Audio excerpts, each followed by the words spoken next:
Greetings! What is up? Is my mic working? I hope so. What is up, everybody? Happy Saturday. Nico Jazz, always here with the energy and the Duck Kings. Itinerant Soldier subscribed at tier 1. 15 months of unspeakable horrors. Thank you very much for that, Itinerant Soldier. I greatly appreciate your continued support. And that means slightly more funds in the Q branch coffers. We'll take a look at that in a minute. We are, of course, continuing Games Bond tonight. Today. Well, we'll go into the evening, I guess. It is currently 1:15 p.m., and we are going to be spending the afternoon finishing up, with any luck, A View to a Kill. The second View to a Kill game. Slightly more playable by humans than the first one. Look you! Jimmy Poopins, thank you for the follow. Welcome. We finally got back to Games Bond on Wednesday after a lengthy hiatus, and yeah, felt good. We made, I would say, surprisingly smooth progress in A View to a Kill. Second, of course, of the Angelsoft text adventure games after the first one, Goldfinger, was completed a while back. These games are fairly cryptic. I did receive some light hinting from chat, but I guess having played through the first one helps a lot in calibrating your expectations a little bit, understanding a little bit how the game operates, and having a sense of... It sounds funny when you say it, but like having a sense of whether you are making progress or not. Sometimes in adventure games, that's not always self-evident. And I think that's the case in these games. But yeah, I think we made smooth enough progress that I feel reasonably confident that we'll finish it up today. I guess in perfect candor here, like I want to have it done by today. So even if we like, I'll make sure that we finish today, basically. Should we happen to get stuck, or I lose my patience, like I do have walkthrough, like we can finish it up, that's not going to be a problem. But hopefully, I guess my hope isn't so much that we'll finish it today, because I'll make sure that we do, barring any, technical disasters or anything. But I hope that we can get through it without having to resort to looking at a walkthrough. Like I said, so far, the progress through the game has been, I would say, smoother than it was in Goldfinger for sure. And it's vaguely helped by having seen the movie. We watched it a while back, and I did consult the movie last night for some hints. But I guess it's just a slightly less confusing game than Goldfinger so far. I don't know. But I think we're a good chunk of the way through it, so we should not have any major obstacles in the way of finishing it tonight. I would hope. Or today, I should say. Should we happen to finish really quick, and have a bunch of time over, then I guess we'll probably just play some video games. We're definitely not going to jump into the next Bond game, because we need to do some research first. We have to watch the movie. Well, we'll get to that in a second. Before we go into full Games Bond mode, while we're still in the housekeeping section here, I figured I'll mention and show real quick. I got a delivery a few days ago. I had them in the office until yesterday, but I got some more some toys here. As some of you may or may not be aware, well, first of all, I collect action figures, which I think most regular viewers at least will be more than aware. I get most of my toys through Big Bad Toy Store, which is a very well established and very reliable American online retailer. But I also happen to, through my work, have access to a kind of European toy and hobby kind of distributor. Because adjacent to my workplace, adjacent as in art, whatever, it's complicated, but basically my work, let's just say, runs a store that sells primarily board game and tabletop gaming type stuff, card games. But through those same distributors, through those same channels, they also have access to a lot of toy and hobby type stuff. through which I have been able to get some toys at occasionally advantageous prices, at least certainly compared to European retail prices. But even getting stuff from America can be really expensive nowadays, with not just prices going up, but the dollar being very expensive and all that stuff. The downside of getting stuff through the actual kind of distributor channels is that things are a little bit like, the way you're used to buying things through retailers is a little bit different. Like, you have essentially you have to order things far longer in advance, and communication is not always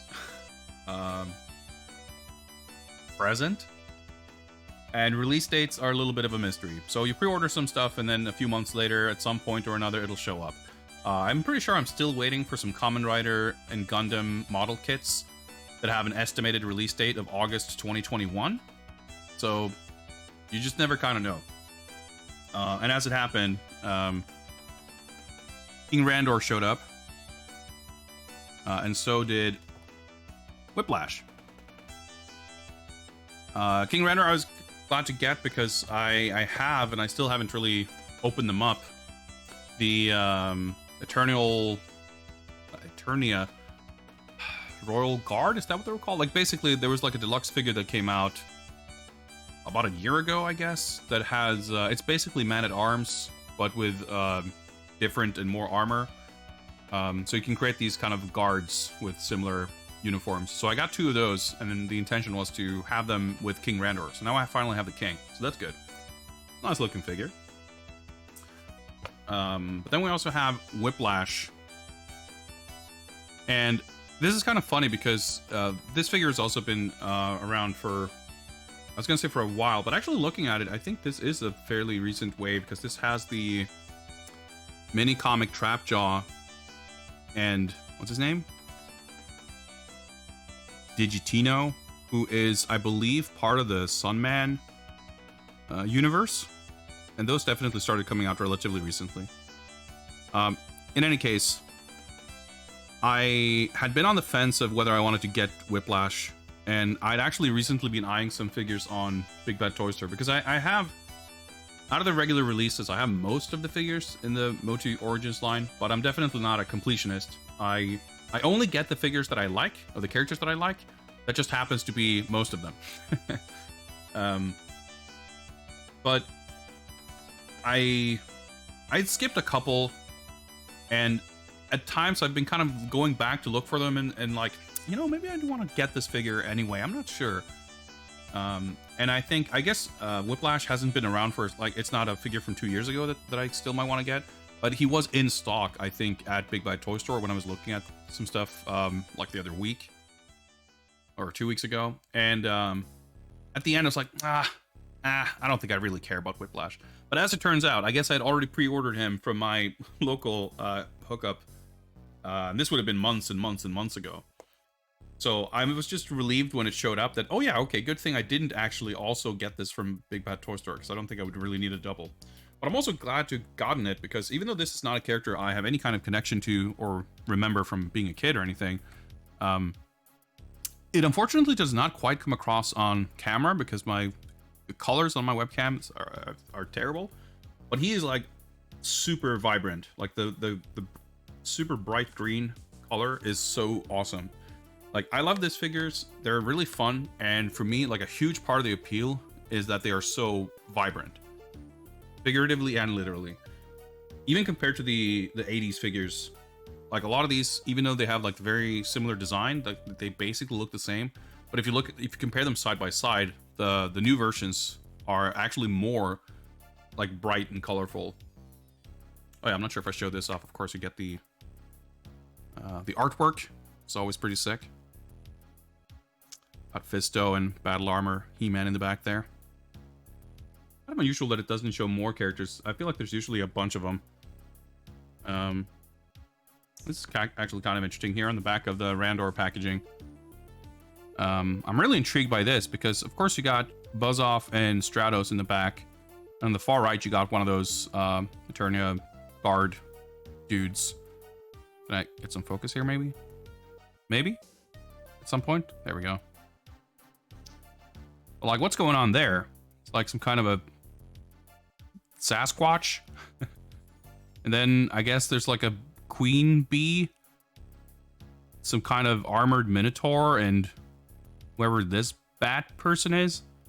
I have no idea what's going on here with these guys. They look pretty cool though. So anyway, yeah, this was kind of a little surprise drop. We're not gonna do a big like unboxing or messing around with this because honestly, I still have some sorting to do in my action figure shelf. But the Motu collection keeps growing. And I actually did a quick head count yesterday. If I remember correctly, including these two, I think I have 49 Motu Origins figures, which is like, I was gonna say that's crazy, and then I was gonna say that was quick, but I guess it's not been that quick because I've been collecting them for like 2 years. I don't know, and they keep pumping them out, and I keep getting them because they're super fun. I really like those toys. I just don't have room for them.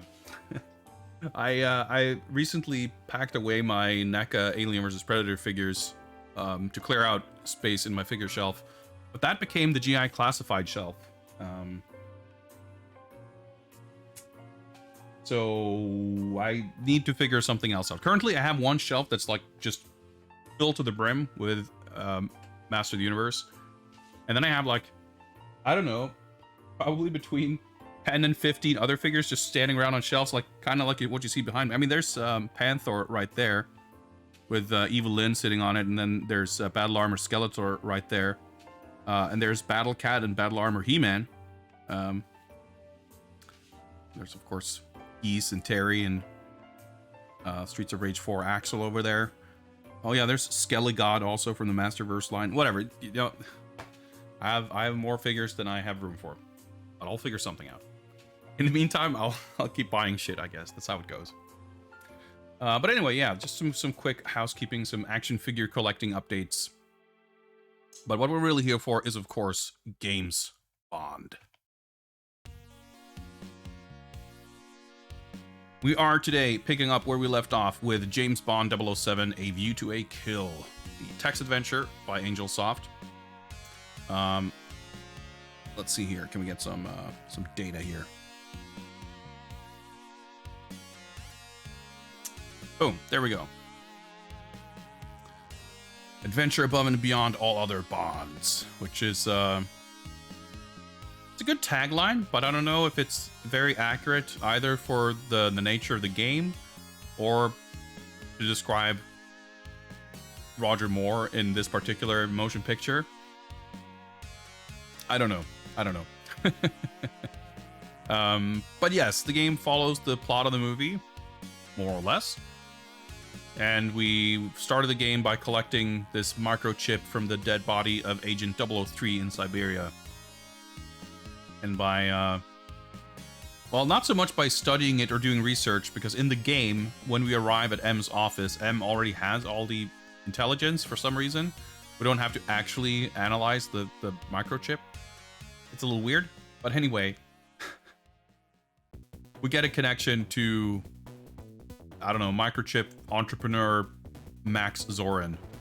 Well, microchip entrepreneur / evil industrialist. It's all the same, I suppose. And as far as we've made it in the game right now, we went to Paris to meet with Agent Aubergine to receive intel, I guess. But then in the game, unlike the movie, he dies before we even really get to have even part of the conversation with him. We follow Mayday outside the Eiffel Tower to chase her, and she immediately gets away.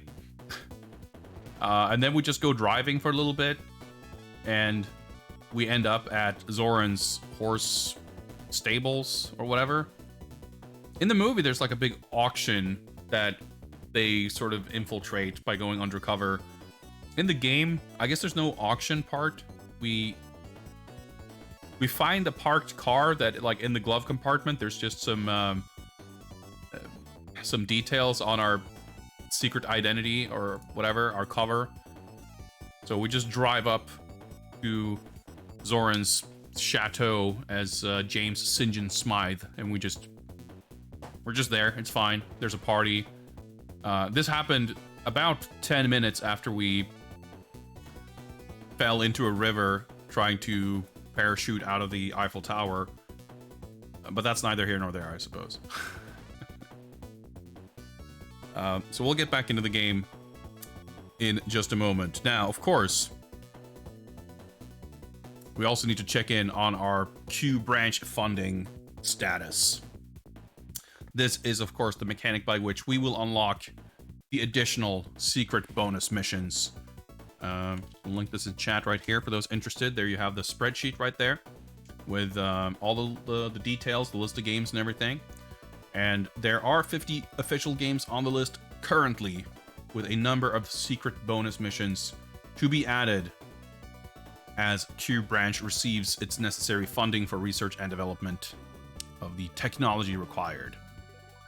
And all contributions to the channel in the form of subs, donations, cheering, what have you, will contribute to this fund. And we are currently at 3,000 even, 650 out of 20,000, an entirely arbitrary goal that I set, and we'll figure out how it goes. But hey, we're marching steadily towards our first goal. With that out of the way, let's see if we can actually get some gameplay here and get going. Hydrate.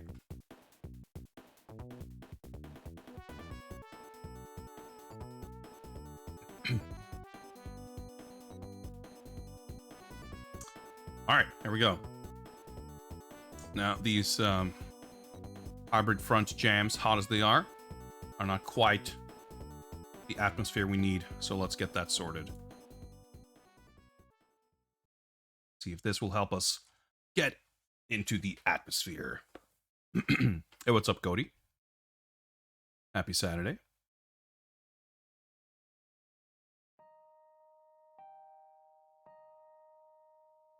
Okay, so I believe we type start to start our game. This game, unlike Goldfinger, has an actual title screen. Still no audio or anything, but hey, that's something. Our first puzzle to solve today is to figure out which slot we saved our game in most recently, but we'll try to I guess we can just go backwards. Unless I saved over the... We'll find out. Would you like to resume a saved game? Yes, I would. Which game would you like to resume? So we started at 1, and I just kind of went up sequentially, and we went to like number 7 or 8. And I was like, yeah, I know we're gonna have to save over this or whatever, but I'm not sure. I may have actually restarted at slot 1. So let's try that. I know that the point we're at currently in the game is that we're bumbling around in Zoran's like mansion. We fought Mayday and had sex with her, I guess, and she gave us a key card. We became friends, and she had, like, basically in our first encounter, more or less, immediately decided to turn on Zoran, which is not quite how it goes in the movie. But she gave us some kind of a key card that we have not yet found a use for. We met with Zoran very quickly, and he just kind of left. We went to the stables and overheard him go inside or talk about something dastardly. And we witnessed Zoran sign a check and give it to a pretty blonde lady. Like, just, we happened to see it through the crack in the door into his office, I think, something like that. And we're currently kind of just bumbling around figuring out what we're meant to do next. So I'm going to try to load slot 1 and see if that is correct. Let's see. What window am I in? There we go. Okay, so I'm at M's office, so this is clearly not right. So in order to load another save, we have to type restart. So we start the game over, and the first thing that happens when you start a new game is the game asks if you want to load a save game. Yes. So let's try the opposite direction. I think number 8, we had a save. Move 171, 8 p.m. Welcome back to the back hallway. In the foyer to the north, the back hallway leads south to a closed beechwood door. French doors open into the garden to the west. So this is the hallway in Zoran's mansion. We're holding the notepad, which we collected from Aubergine's dead body. The envelope, which we found in the car, containing our secret identity information. The card, I believe, is a business card that we found in Zoran's bedroom. The key is, I think, the thing we got from Mayday. Yeah, because it's some kind of a... I guess we knew that it was a key, but it's not like a normal key. It's like a key card of some kind. And you have the gun, the watch, the calculator, the wires, the badge, the car key, and the printout on your person. Yeah, okay. So the gun is pretty self-explanatory. The watch... I don't quite... Oh, yeah, right. That's the pocket watch that we got from 003 that had the microchip in it. So it's probably a useless item. The calculator we received from Q. And when we turn on the calculator, the display has like an ultraviolet light that we can use to find hidden objects of some sort. The wires we also received from Q, and I am not entirely sure what the wires are. I have one idea that I'll relay shortly as we go over this. The badge is the thing that had our secret identity. We showed the badge at the reception, I guess, of the this place to get inside. The car key, I think we got that from Aubergine as well, so we could get into that BMW to collect our stuff. And the printout was another piece of paper that was in the envelope in the car that I think had like all the profiles, the details on Zoran and Mayday. So when we played this last time, we got to this place, we kind of explored what we were able to figure out.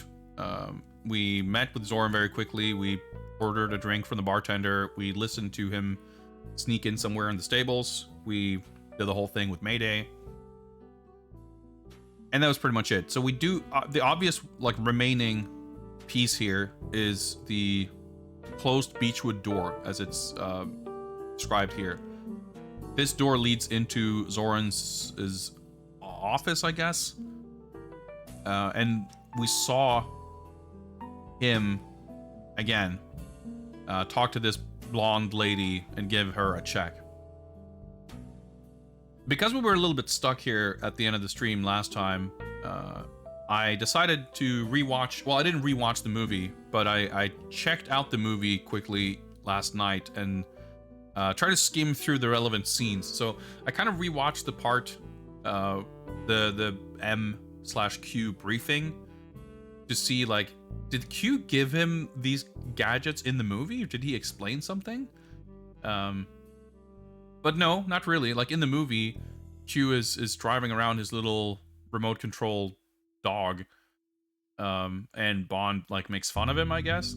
And that's pretty much it. But Q is kind of the one who explains the whole microchip thing.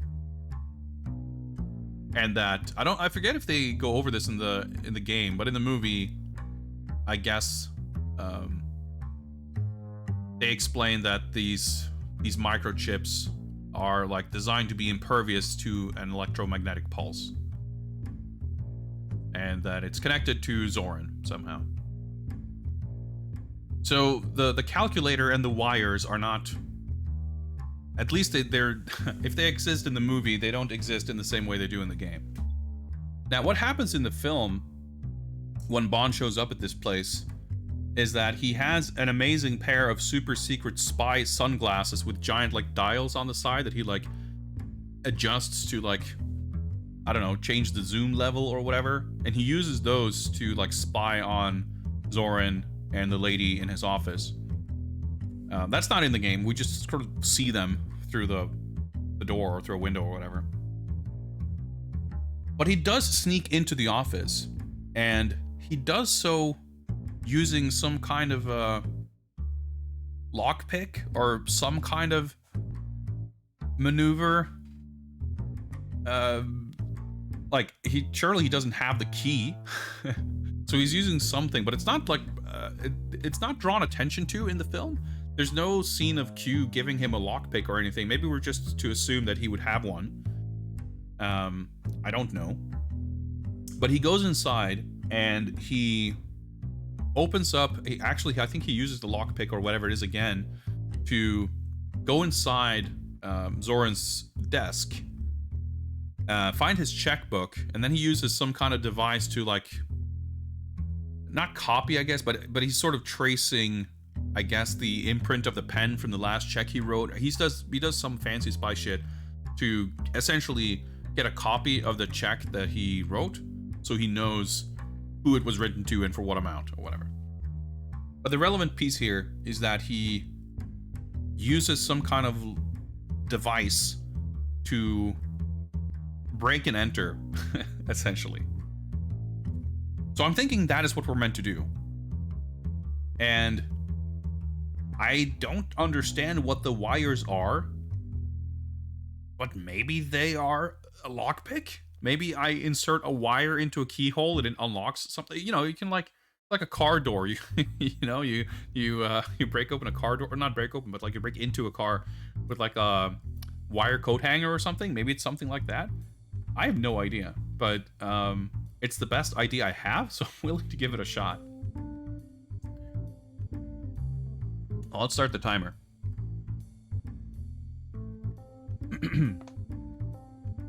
Let's see if we can examine wires carefully. So I think it said in the description that it's like they're designed to fit in my clothes or something, like very vague.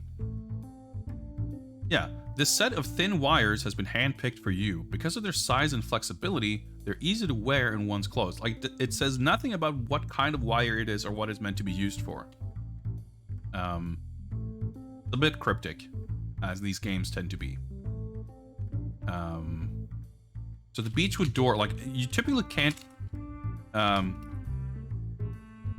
really examine doors for some reason. Hey, what's up, Ann? Happy Saturday. Oh yeah, you have to also make sure to examine anything carefully, because if you just examine something without examining it carefully, you may miss vital information. You can't X at the Beechwood door. Okay. Yeah, it's funny that they would acknowledge it, but in a very strange way. But yeah, it should be locked. What if we can... You know, we had that part in the very early parts of the game where we had to find out that we were skiing, and we had to learn somehow that our right ski pole had a hidden harpoon gun in it. And the thing is, like, even if you don't know that, if you try to shoot the Soviet soldier that you encounter, the game will, like, assume that you know about the harpoon gun and will actually shoot him with that, as opposed to trying to use your gun or whatever. It's kind of funny. So the idea I just had now, what if I can just unlock the door and we have a device for it or something that we didn't even know about? Mental telepathy won't do it. Okay, fair enough. Let's just make sure that the game... I'm pretty sure the game knows that when I type door, I'm referring to the Beechwood door, but...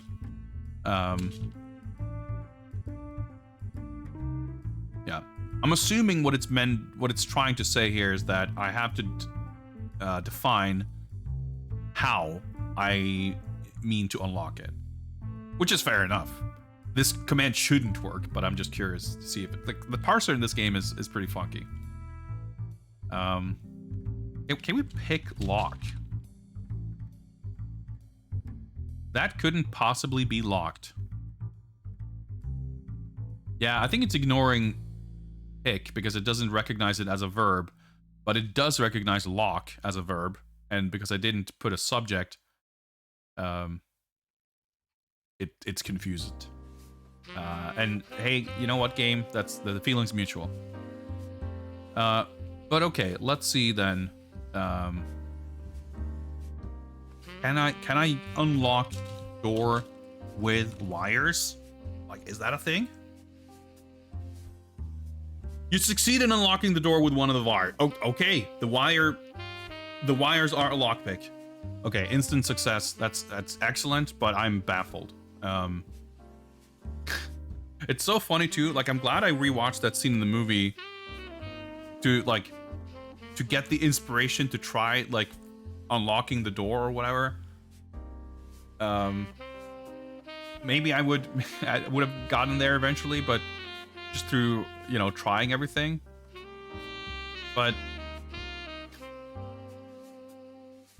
that's weird. Anyway, progress. Yo, what's up, Why Not? Yes, James Bond, the master of unlocking. I guess we can open the door. The Beechwood door is now open. Which direction is the door? I think I could just go door. You can't get there from here. Okay, can I go through door? Can I enter door, maybe? Nope. Okay. And we spent 5 minutes trying to walk through a door. I guess we have to spend another minute looking around. Back hallway leads south to an open Beechwood door. Okay, south. South. You step quickly through the door, making sure no one is looking. Zoran's study is abnormally neat. The room is dominated by a large square desk. The Beechwood door in the northern wall is open. Let's be discreet. Let's close the door. Examine desk. Close. Yeah, the room is dominated by a large square desk to the point where there's nothing else about the room to be described. Carefully. I always type closely or think closely, but the actual thing you have to type is carefully. The desk is bare and very plain. It has one long, narrow drawer which is closed. Beneath the desk is the faint outline of a trapdoor. Okay, so probably the trapdoor description would not have been there if we did not examine carefully, is my guess.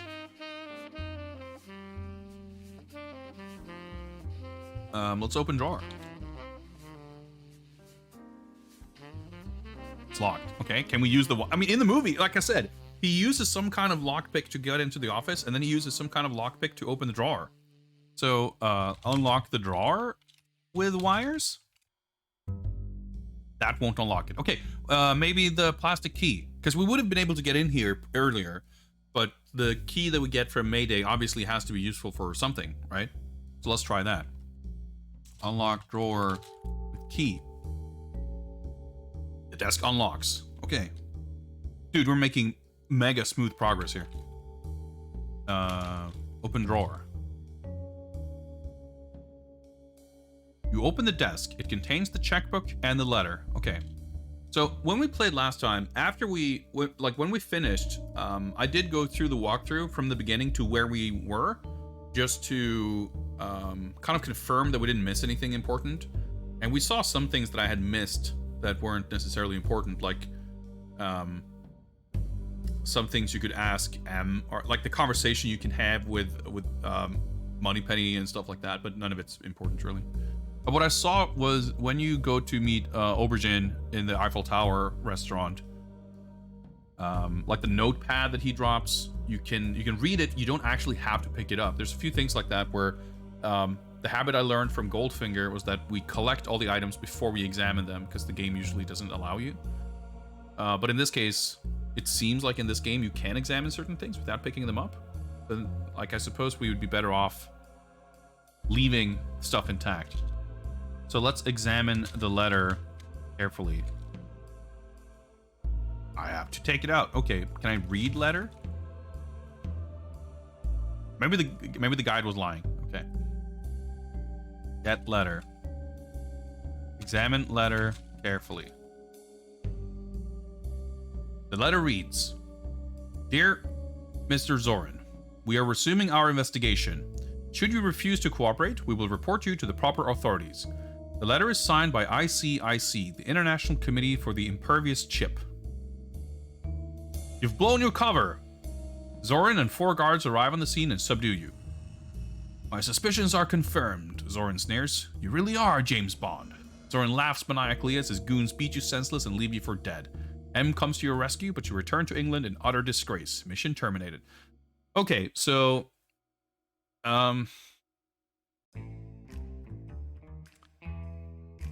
The thing, again, about how this game works is that I don't think there are any mechanics necessarily that rely on having received information.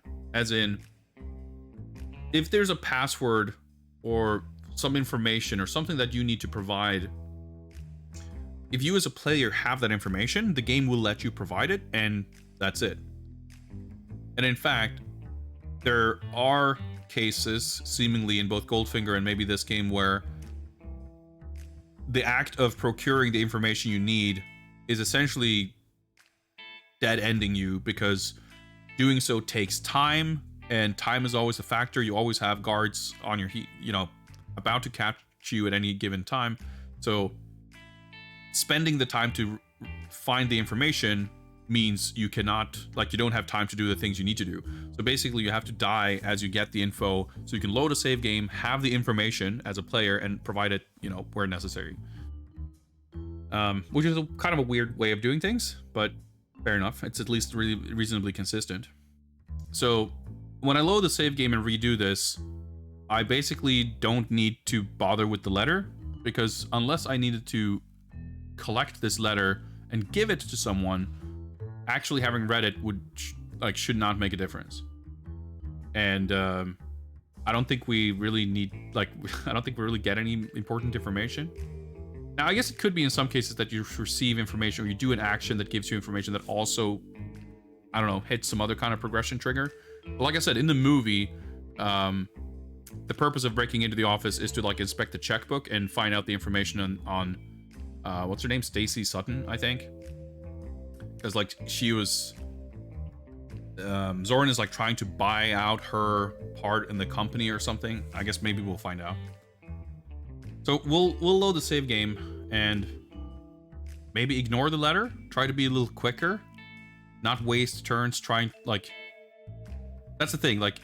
Exploring, looking, investigating, trying things, that all spends time. You'll see at the top right corner there's the clock basically, and you have the move counter on the top left. So you have to be very efficient and do the exact right thing. So I think what we're going to do is we're going to go inside the office. We're going to not spend a turn closing the door. We're just going to unlock the desk, open the drawer, try to see what we can learn from the checkbook. Maybe the purpose is just to find the trapdoor and go down. That could literally be it, but we need to at least scope out the whole checkbook situation and see what that's all about. Yes, I would like to play again, and yes, I would like to resume a save game.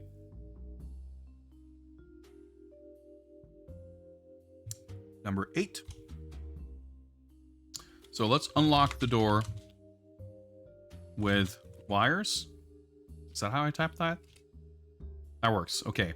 And then we don't fuck around. We go south. Oh yeah, I unlocked the door, but I didn't actually open it. Open door. South. And then we don't need to actually investigate something to see that something is there. As a player, I know that the desk drawer is there. So I can unlock drawer with E. Open drawer.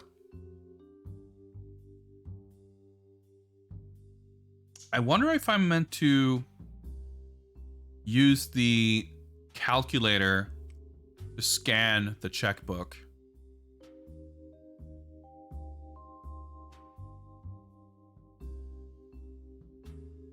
Display glows with a strong UV light.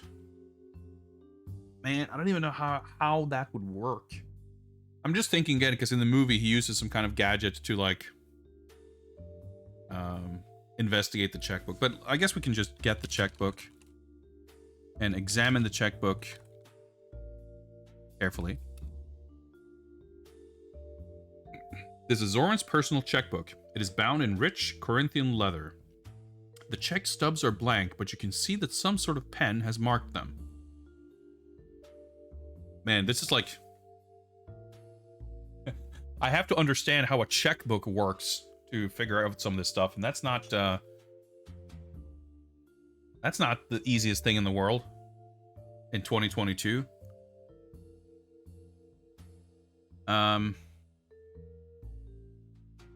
See, that's some sort of pen. So there is some kind of a hint here.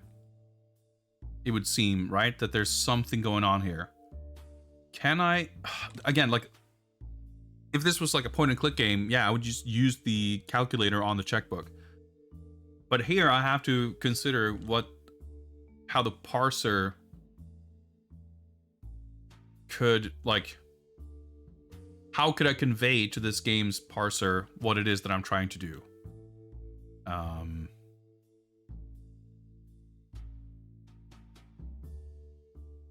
Can I put checkbook on calculator?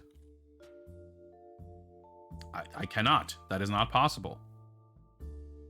Now, I don't know if the game is gonna, like, I don't know if the checkbook has any importance at all, but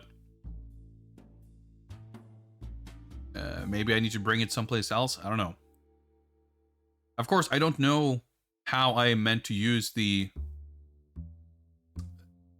calculator. I just know that it has some kind of a UV light that is meant to be used for finding hidden something or other. And I unfortunately do not have the reference card that comes with the game to explain what specific verbs may exist for this game in particular. I have access to the Angelsoft Interactive Fiction manual that is like the generic manual they ship with all their games, that gives a basic rundown of how the game works, as well as a basic list of commands that works in all their games. But there could be a specific command that I was meant to use for this game. Put X on Y and put X in Y, I'm pretty sure is a thing. I guess we can try the opposite. No. I don't think you can, like, use like this. I don't think that's a thing. Oh yeah, that's right. We're not in Japan, so we have to speak English. Yeah, it's pretty rich for this parser to school me on the use of the English language, but fair enough. Fair enough. Like, this whole thing could be a gigantic just waste of time. But I just have to imagine that there's going to be something with the checkbook.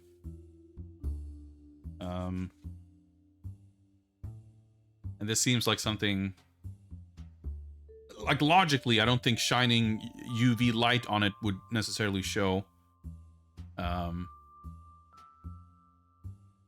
you know, what had been written on it or whatever, but, let's look at it again. The wafer-thin, pocket-sized calculator. The display shines with a strong ultraviolet light. Can I, like, hold it up? Like, again, like, what's the verb I would even try to use? Now, it could absolutely be that I meant to use this when I'm in a dark room or something. Kind of like the flashlight in... Or, no, it's not a flashlight. I used my my lighter, I think, in Goldfinger. But I don't know. Maybe just, like, having this turned on in my inventory while I try to inspect something else could be enough.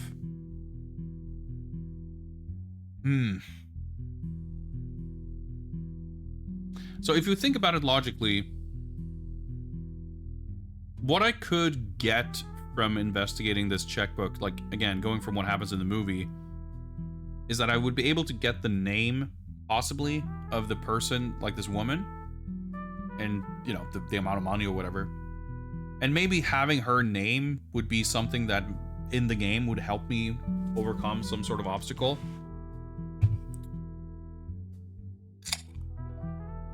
But I don't know.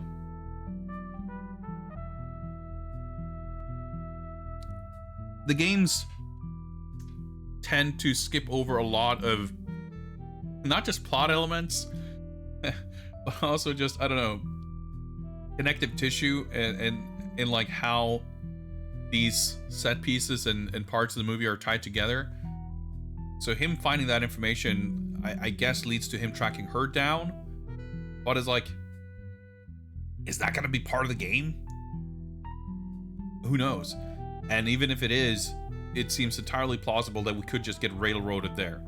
Now, having said that, I had to go have sex with Mayday or whatever to get the key. So the key allowed us to open up the desk drawer and find the checkbook and find this letter. So it would seem very unlikely that the game would require me to get that key, but then not require me to do anything with the checkbook or the letter. It could be that I meant to pick up the checkbook, bring it with me, and use it someplace else to get the information out of it. But I don't know if that seems very likely. That doesn't feel consistent with how these games have operated so far. But they have operated in a fairly obtuse and confusing way. So it's hard to say.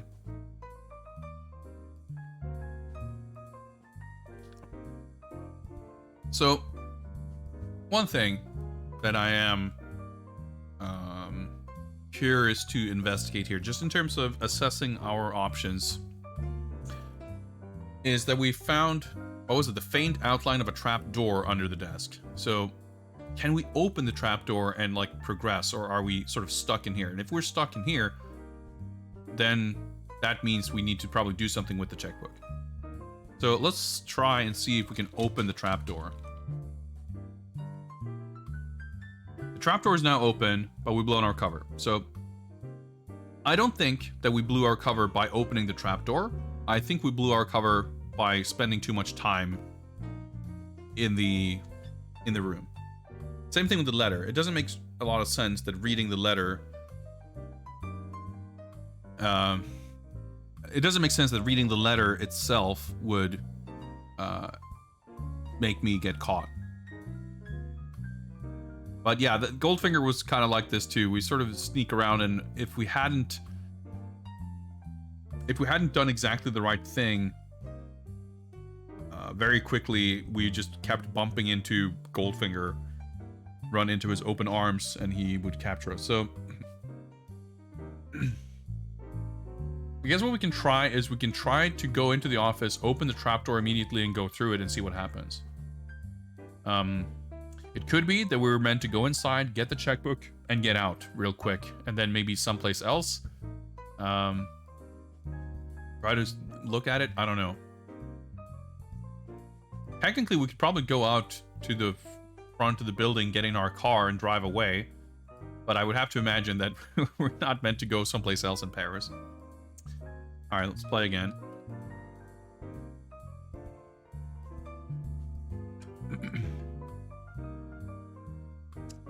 So let's unlock door with wires. Let's remember to open the door this time. And we can basically confirm too, by the way, that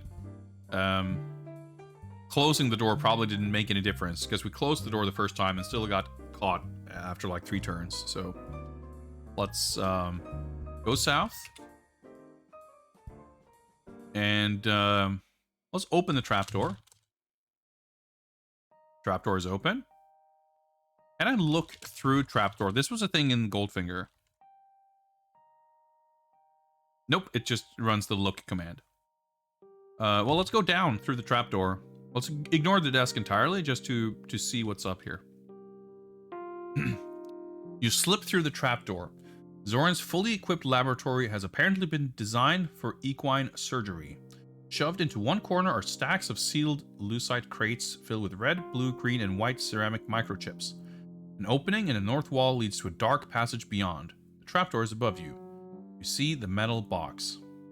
So we can definitely progress, but again, this doesn't seem right. I mean, for the heck of it, I guess we can try to go up again, grab the checkbook, and then go back into the lab. So let's go up. Unlock drawer with key. Open. Can I just type open desk, I guess?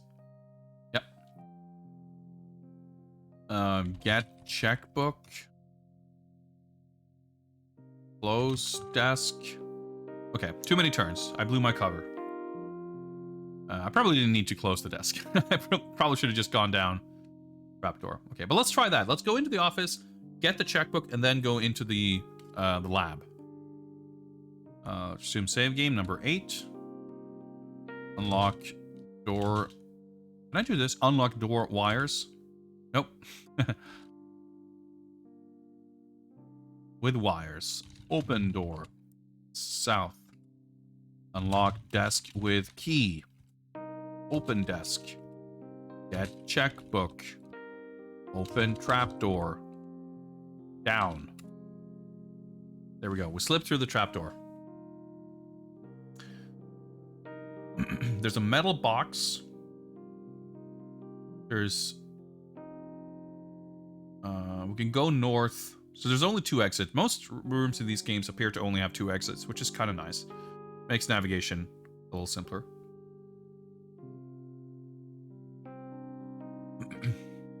Yeah, maybe this music is a little too comfy for clandestine sneaking operations. But this playlist is almost over. We're gonna get to some more suspenseful music soon. It's pretty good though, right? We're listening to no copyright music, black jazz combo slow background music from Copyright Free Music Library on YouTube. It's pretty good. Pretty good. So the crates. Can we examine the? Actually, let's save. Yes, and we'll save it number 9. Can we examine crates? Metal box. Nope. Okay. Examine box carefully. Yeah, this is a little slightly better sneaking music here. Less loungy, more sneaky. This metal box looks like a toaster oven. Across its front plate are the words ultraviolet EEPROM eraser. Caution. Even brief exposure to UV light may result in erasure of microchip memory. Okay. Well, we have a UV light device. Are we meant to erase microchip EEPROMs? I don't know.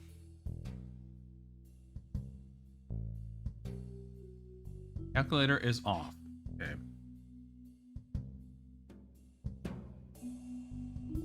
But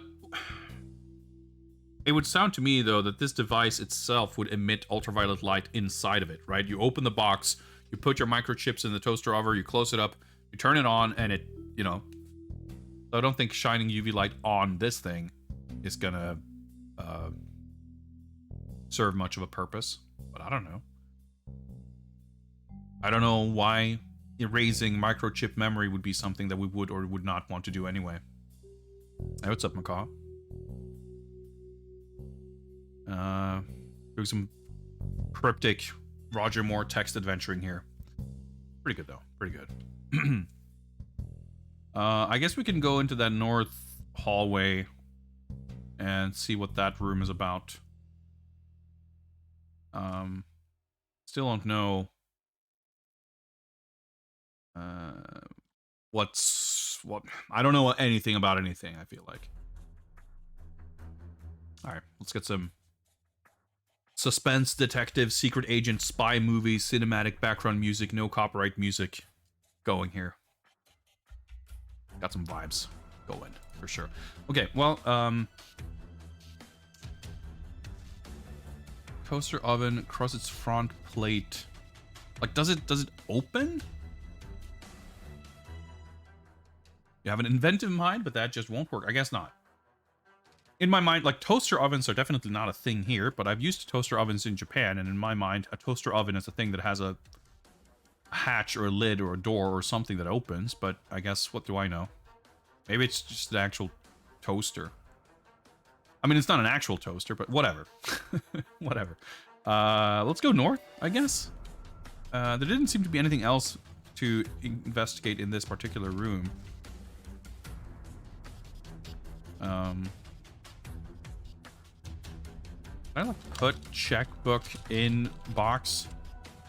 That isn't possible, but we also blew our cover. All right, so we can't fuck around in here either.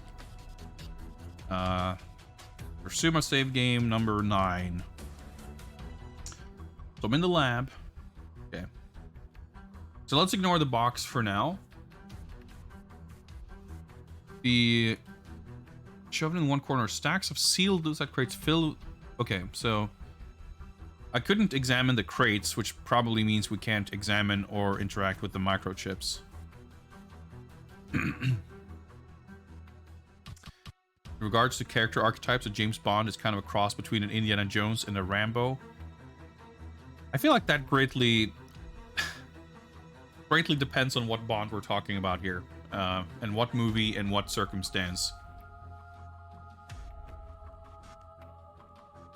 I mean, I guess he could be comparable to Indiana Jones and Rambo in this particular instance that we're playing as Roger Moore in A View to a Kill.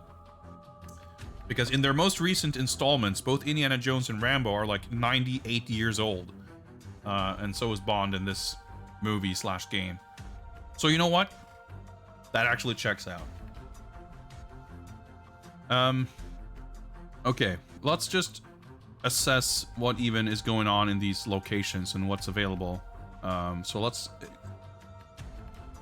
go through the opening in the north wall to a dark passage beyond. North. You go through the dark passage, you return to the stable. All right. Well, I mean, that checks out. That's what it's like in the movie, right? The stable is how they get to the lab. But now that I'm in the stable, because we were in the stable before and there was no description at all of how we might get into a secret room or lab, but we did, while we were hiding, we heard Zoran like go inside the lab or whatever. So now okay, let's look. Yeah, so there's no description here, but can I go south to return to the laboratory? I can, okay. So I probably could have done that before, but the game just didn't tell me that there was a path there. These games they're pretty whack. They get a lot of mileage out of obscuring information, but I can kind of, like, it makes sense because they're constructed in such a rudimentary way that, like, I guess they just don't have the sophistication mechanically to create a situation where like this door is not open until you've done such and such. So instead of having mechanics that prohibit you from doing things, they very contrivedly do not give you information. Like, obviously in this case it's supposed to be a hidden path.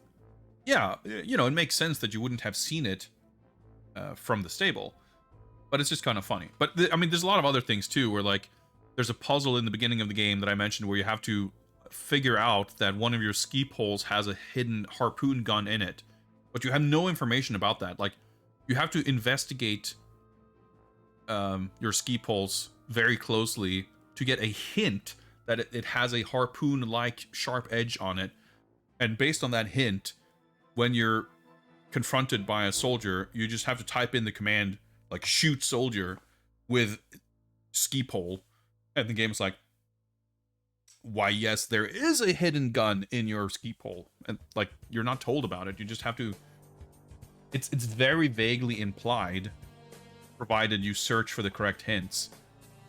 There's also the great part where you try to shoot him with your gun, and it's like, well, your gun isn't loaded, and then you have to, like, investigate your gun to learn that Bond fucking dropped his clip before the game started.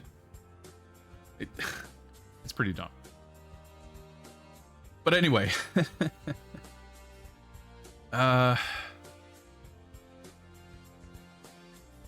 we have the checkbook, right? And we have access to this metal box. We can do something with the calculator, I guess, because of the UV light thing. Yeah, so it's like a super important part of this game that when you return from Siberia at the beginning of the game and you go to M's office, you have to make sure to ask M for a spare clip for your gun. Otherwise, we will never have a clip for our gun, which we were gonna need at some kind of critical juncture of the game. And we were just kind of joking about it last time because it's so stupid that you don't have a clip. So I was like, well, I should probably ask M about the clip in our gun. And M is like, oh yeah, James, I have a spare one right here. And then you get a clip and then you can load your gun. And then like, the clip is inside. We know it. It's a bit silly. Okay. Oh yeah. Oh, I'm in the lab. I probably shouldn't waste turns doing stuff like that because we'll get caught. What if we turn on calculator? All right, we blew our cover because we took too much time. But I wonder if we can do something with that.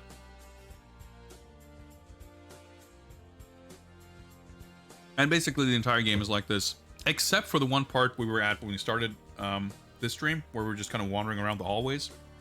We're actually allowed to do that. But as soon as you're in an area where you're like not allowed to be, you have like 2 turns until you're caught. It's a game over. Shirogaro, welcome, welcome. I would like to play again. I would like to resume a save game, and we're going to load save number 9. We're in the lab.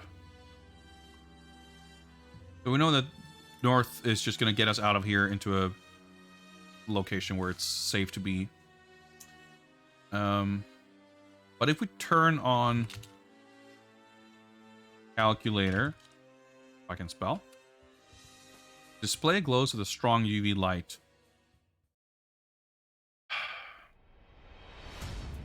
Am I meant to put something in that microchip oven? I don't know if I can interact.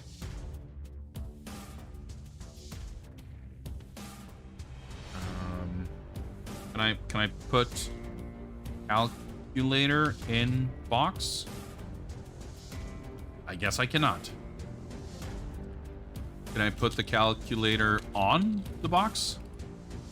It isn't possible. I'm not sure if these illegal commands. I mean, they do advance time. So logically, they should make it so that even these turns count towards like getting caught. But who knows? Now that it's on,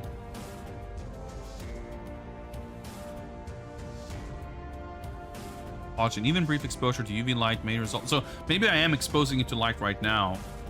But again, I guess I'm meant to have a chip.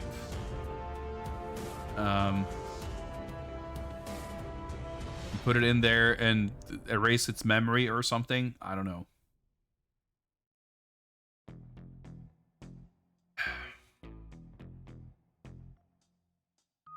Can I? Well, let's examine the calculator. Is it gonna? Well, it's just gonna say that it's shining with a light or whatever. But the display shines with a strong ultraviolet light. Blown our cover. Okay, game over.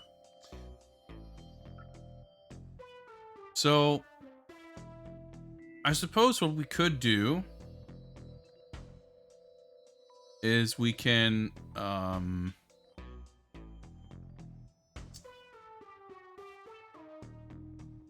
go through the trap door and out in the stables, and we should be like safe. I mean, technically our cover could still be blown.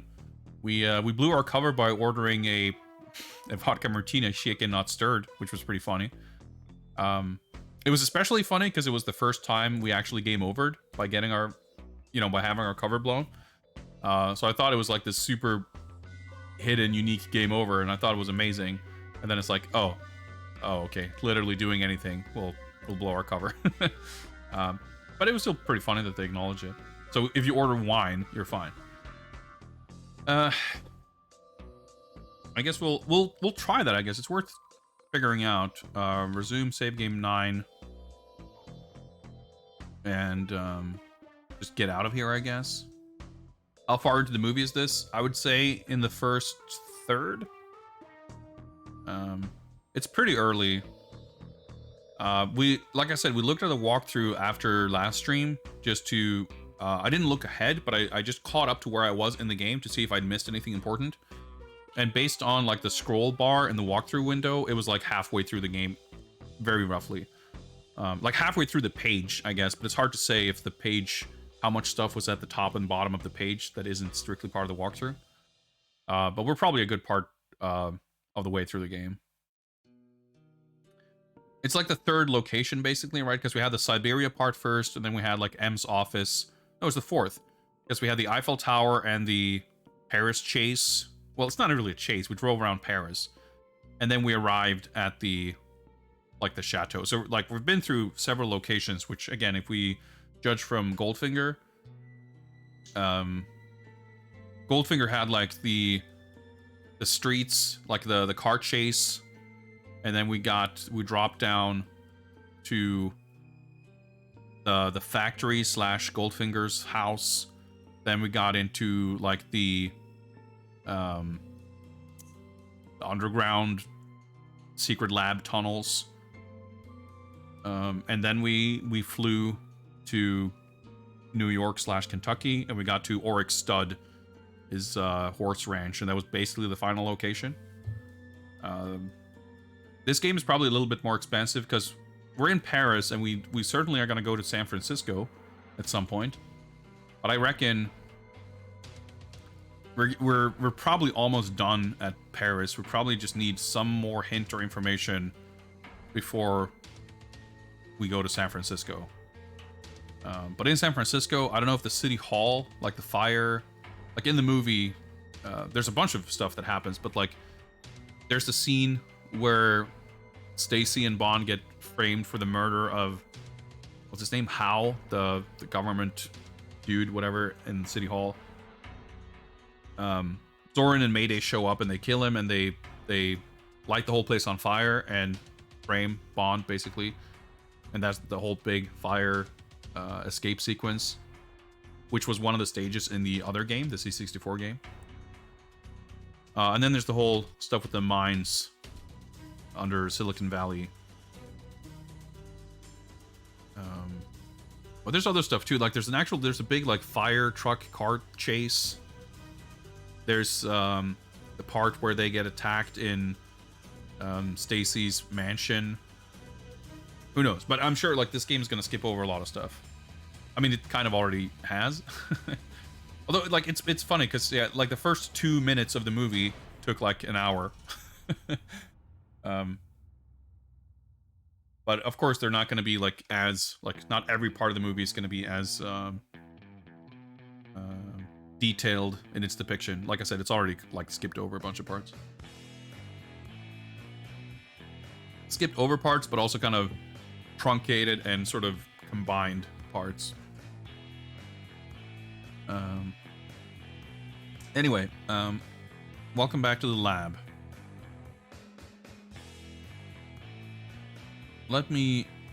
Yeah, so what I want to do is I want to go north.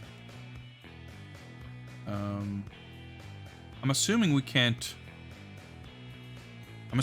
collect the metal box. No. And it doesn't seem like we can put stuff in it. We at least couldn't put I think we tried the checkbook, and we couldn't put the calculator in it.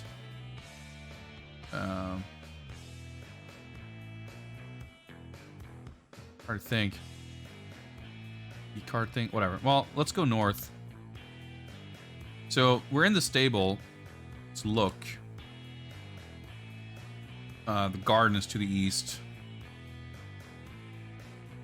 The garden is definitely like we're perfectly allowed to be here. Now, of course, just because we're allowed to be here doesn't mean that he couldn't just arbitrarily find out that I'm James Bond and want to kill me. What happened when I tried to order my martini. But at least we're not trespassing. So I'm wondering if, like, the thing I want to find out is if I spend time just doing stuff here, trying to, I don't know, fuck around with the checkbook, which I guess doing that in front of the bartender is maybe not the best either. Let's, east, does that get me back into the hallway?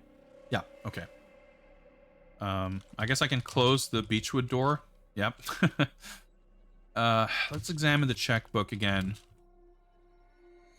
So what I'm wondering is basically now, like, can I still game over within 2 turns if I do the wrong thing? The check stubs are blank, but you can see that some sort of pen has marked them. This is really difficult for me to parse because I don't really, like, I don't know that I understand the mechanics of a checkbook. I don't know that I understand what stubs are. I don't know that I understand what stubs having been marked by some sort of pen means.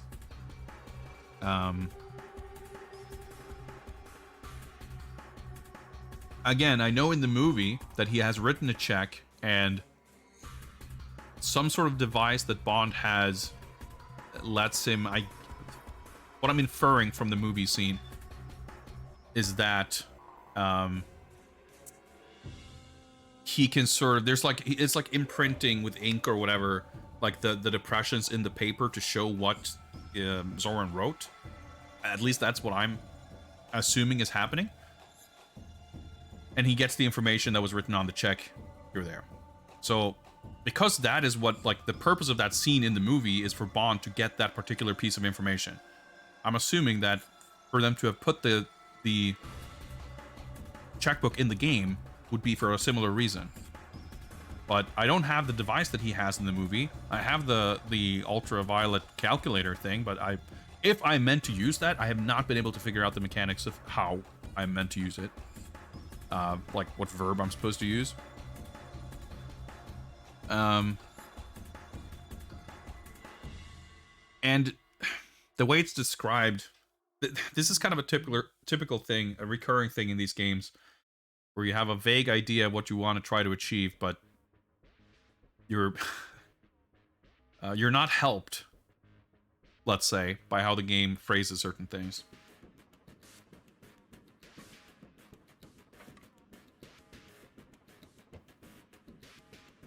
Could I look at our inventory? Like, could there be a way to, like, do I have something that I could use in a similar fashion as in the movie of, like, I don't know, do I have a fucking pencil that I can rub over it or something? Doesn't seem like it. I use the wires to pick a lock. Maybe I could use the wires to do this too. I don't know. Mystery wires. I have the pocket watch. I like that in this game. In Goldfinger, you can hold 2 items in your hands and the rest have to be on your person. But in this game, Bond can just walk around with his arms full of items. The notepad, envelope, checkbook, card, and the key. I guess up to 5 items is fair game. The rest are on my person. We made incredibly smooth progress as far as opening the door and getting into the study, but after that, it's kind of rough. And because of the way the constant issues and difficulties with the parser make it such that it's like it's hard to know. If you're not feeling like you're making progress, it's very hard to know why. When you sign a check, you would write the beneficiary, the sum, the date, etc., and sign it. You would rip it from the checkbook, and a part of the check would stay with the checkbook, i.e. the stub. In the stub, you would put some of the same information on the original check for your future reference. Okay. Thanks, that's somewhat helpful. And actually, when I see that some sort of pen has marked them, I guess that probably means, again, it's like, it's a weird kind of, the phrasing I think is unclear, because marked, what does that exactly mean? But I guess what it's probably trying to say is that there is writing on these, this is a piece of paper that has writing on it, but it is written with invisible ink. So probably it is written with some kind of ink that would be visible under ultraviolet light. Which brings us back right to square one, where my first instinct was, well, I don't have the gadget that he has in the movie, but I can probably use the calculator somehow to see what has been written here. So in a very typical experience playing these games, you have an idea that lines up pretty well with what they're probably intending, but because it's so difficult to figure out how you would even try to do that, you make a few attempts, get no results, and not necessarily abandon the idea, but like, well, okay, let's see what else we can do in the meantime.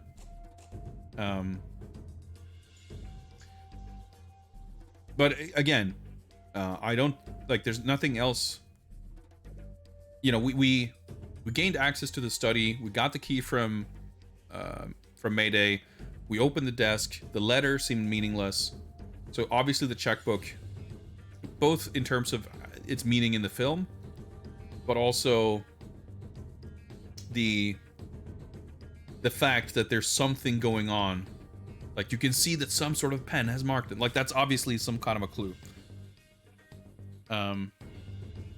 So, okay, let's see if we can figure out how to use the calculator to shine a UV light on the checkbook. Wonder if any of the American businessmen that bought this back in the day still remember or care about it at all. Yeah, I don't know. I feel like there's plenty of older text adventures that are like remembered fondly, but I mean, I don't think these games are very good. Like, I'm not that familiar with IF games. I played a lot of point-and-click adventures. I played certainly some games with text parsers and stuff, and I played some text adventures here and there. But I feel like, you know, of course, playing this in 1986 would have been a drastically different experience from playing it in 2022. But I feel like it would still be, like, there's a sense of novelty to it, of course, that isn't there now. But I can't imagine being that impressed by it. Like, how would...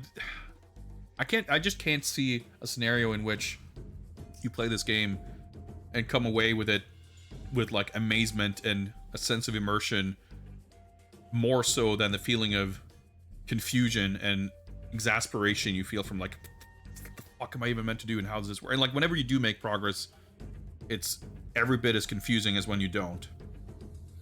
But I also understand, like, I can see, like,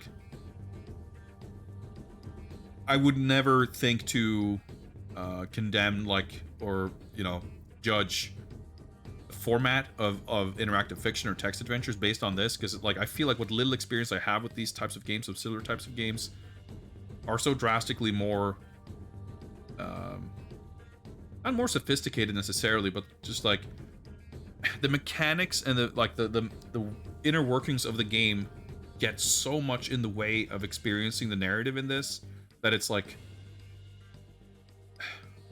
it is conspicuous. So I don't know, I feel like this is also one of the least popular Bond movies, maybe, or it's a movie that has, like, a reputation for being lame, so that might not have helped. Like, Goldfinger is an amazing movie, so that helps, but even that game is so strange.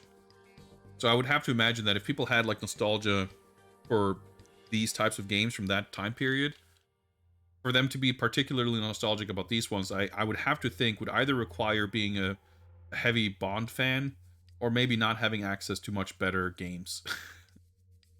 But I don't know. Let's turn on the calculator first. The display glows with a strong UV light. Can I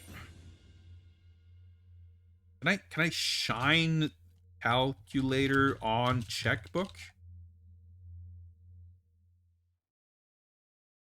I guess I can. That is a verb. It was a complete guess.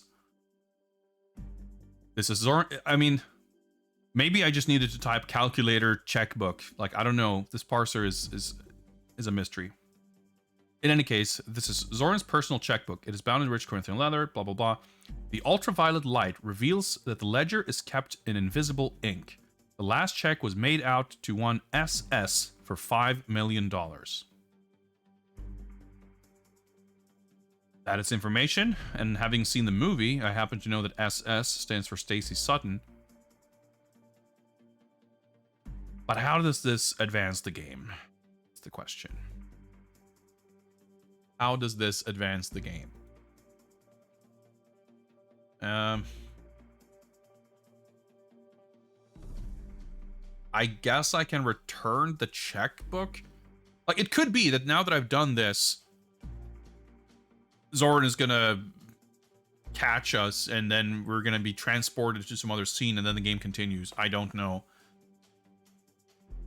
Do I get in my car and drive to England to consult with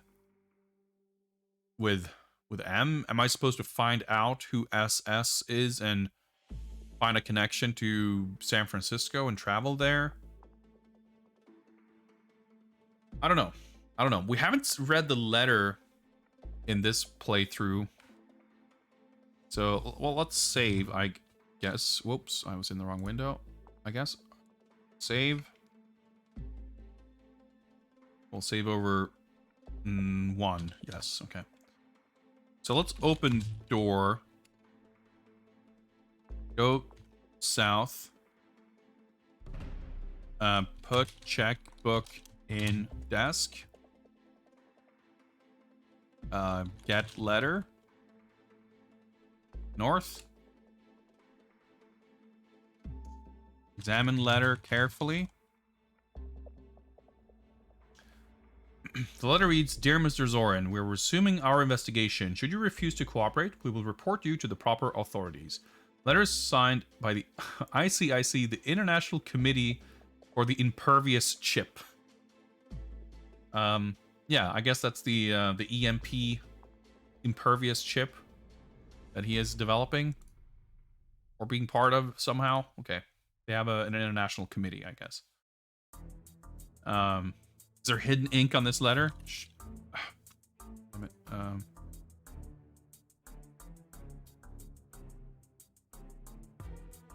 The UV light reveals nothing more. Okay. I'm like, that's the most exhilarating part of this game, when you type something that you don't expect the game to, like, surely this isn't a command. Like, you discovering a command that is something you can do in the game, because, like, the interactions are so limited. So discovering something that actually works is, like, really exciting. It makes you want to try it on other stuff, even if most likely it won't have any results.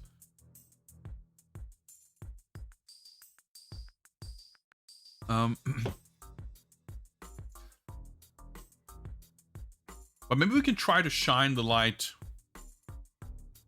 on the metal box. I don't know. Let's try going south again and put letter in desk. And do we want to take the risk of closing the desk before we go through the trapdoor? We're James Bond. We're living dangerously. Let's do it. Let's live dangerously by being extremely careful. The desk is closed. Okay, let's go down. We slip through the trapdoor and we're in the lab. Okay, so let's try shine calculator on box. The UV light reveals nothing more. Ooh, maybe we can shine it on the crates and ruin the chips. I don't think we can interact with the crates though, but I guess we can try it. No. So this response doesn't necessarily say that shining the light on this particular object does not give you anything. It's more like we put in a very specific list of objects that you can do. Not even objects that you can use this item on. It's more like there's a very set amount of sentences that can be constructed. That's kind of how it feels like these games are built. Like, again, I'm coming through it from sort of expectations based on graphical adventure games where interactions with items are systemic. Like, there's a system in place for one item to interact with another item in some way. And I feel like these games are kind of written, built in such a way that there aren't, like, yes, there's a concept of inventory items, there's a concept of commands.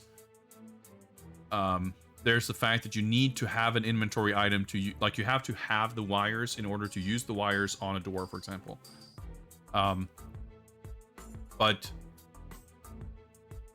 every actual functioning interaction is like sort of hard coded. It's not, it doesn't feel like there is, like, you know, anytime you use an item on an item that won't work together, there's no sense of a response coming based on, like, no, these two things don't work. It's just like, nope, you typed a sentence that does not have a predetermined result tied to it. And that gives it like a very mechanical, unintuitive feel. Because, like, obviously in point and click adventure games, graphic adventures, like, trying to use items with each other, you can be a lot more, I mean, again, although, like, games that do this well, I think, are like modern games, like the new Monkey Island or whatever. Like, you try to use two items that it doesn't work, the game can, like, very gently nudge you in explaining that, no, these two things don't work because the thing you're trying to use is generally used for this, or, you know, whatever. But here you get nothing of the sort, and there's no, basically, the parser, the interface itself will not give you any nudges in the right direction for the most part. But I don't know. I mean, now that we found the information on the checkbook.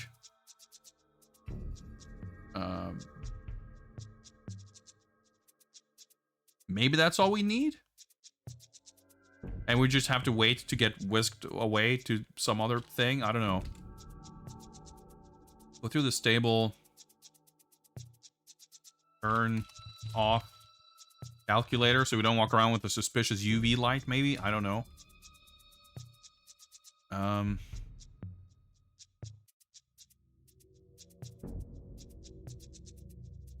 Card carefully. BG Howe, Department of yeah, because we found this card on in Zoran's bedroom. Maybe there's invisible ink on this. Shine calculator on card. Of course not.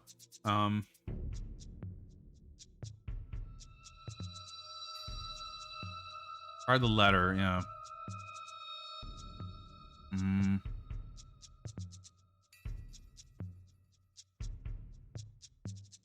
Oh yeah, get print. My hands are probably full at this point.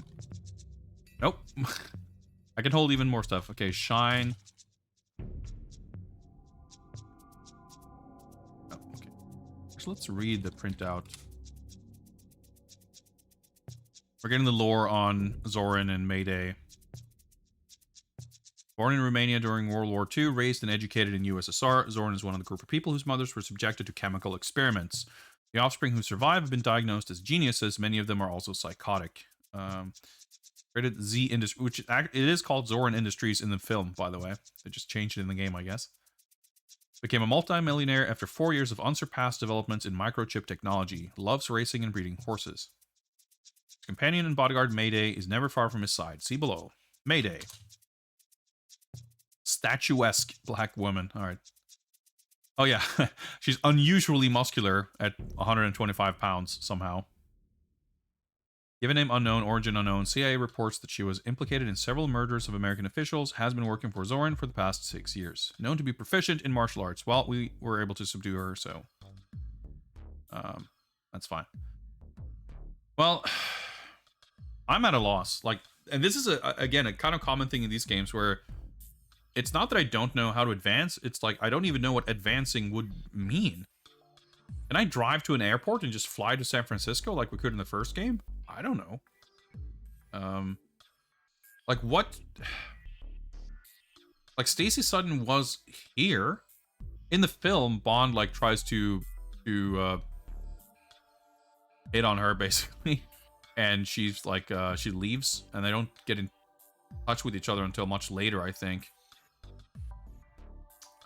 Like in San Francisco. Yeah, because he breaks into her house or whatever, or well, sneaks in, and then as he's there, they're being like attacked by Zoran's goons, so they kind of become friends. I think that's how it goes, and then from there they go to City Hall and whatever. But I don't even know what kind of clues we're looking for.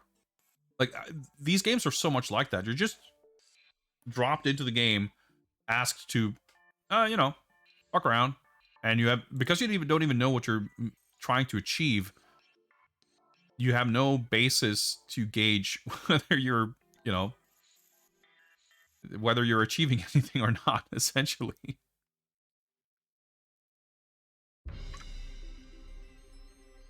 Can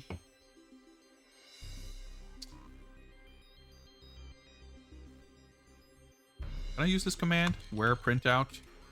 Yeah. So wearing an item is the same as putting it on your person. So it's the same as putting it in your pocket. Because you can wear and remove.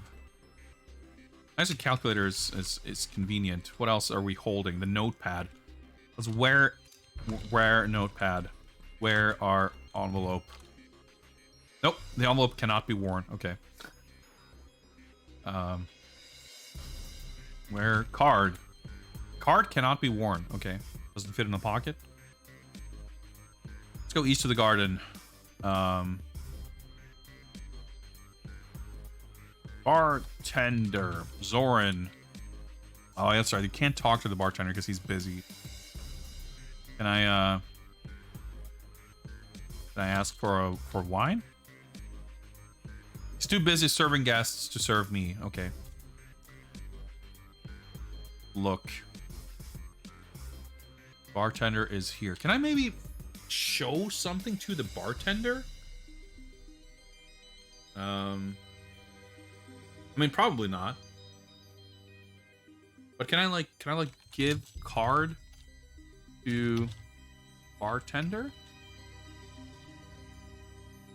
Of course not. I feel like the bartender's just there for that first scene, the first time you arrive at the garden, him asking you if you want a drink, so you type Y to say yes. And then you type in what drink you want, and if you type a martini, you game over. That seems to be the entire purpose served by this character being here.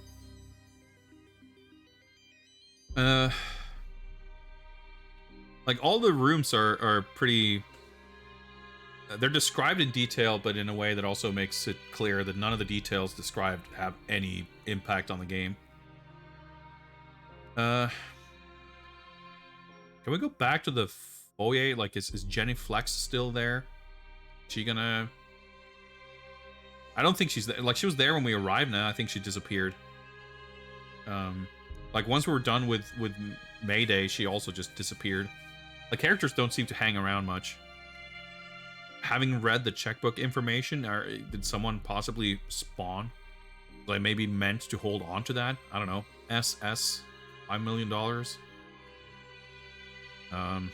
I mean, I guess we can, like, having essentially... Well, we haven't done anything in the lab, but we found information on... from the checkbook. Okay, yeah. The metal box that can erase microchip things, whatever.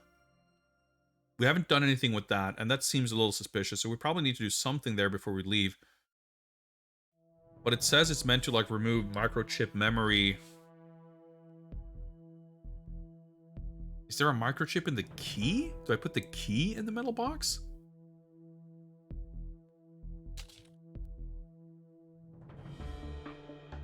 The key is a high-tech key of black plastic. Instead of the familiar ridges and grooves, there are 8 metallic contacts.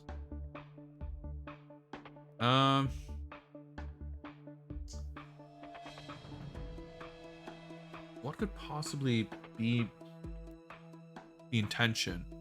Like, I gave the microchip that we collected from 003 to M when I was in M's office, and he like happily took it off my hands. So I assume that I didn't softlock myself by giving that away, and that I was supposed to, you know, erase the memory of that microchip here. But it, you know, it kind of sounds like from the description of that, the metal box, that it's meant for microchips, whatever. Again, why I would want to erase the memory of a microchip, whatever that means, why I would do that, I have no idea. It's not clear what purpose that would serve. But I don't have one anyway. So I'm kind of at a loss. I'm trying to think of what could be.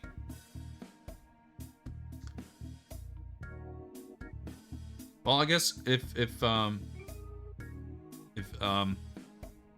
or anyone else who knows the game or has a walkthrough ready or whatever, I wouldn't mind if someone let me know if I'm soft locked, I guess. But beyond that, I'm still trying to think of what we could do. Like if I'm just wasting time trying to think of something and I'm missing an item or I need to load a save game or something, I'd like to know. But I'm basically trying to think of not soft lock. Okay, good. Thanks. I just want to make sure that I don't preemptively like look something up for bad reasons, basically. It's got to be something real stupid, I'm sure. But okay, it's good to know that we're not soft locked. And if we're not soft locked, that means we're good. We're making progress. Man, we've played for what, 45 minutes, probably more, an hour. No, wait, it was like, yeah, whatever. Let's say a bit over an hour, and we made some progress, but I don't know how much. I guess technically we figured out multiple puzzles. We figured out how to enter the office. We figured out how to use the calculator on the checkbook. That's pretty good. But many mysteries remain. We can try to go through every room in the house. So I think... Oops. I'm in the Twitch window. I didn't mean to do that. I meant to type this in the game. There we go.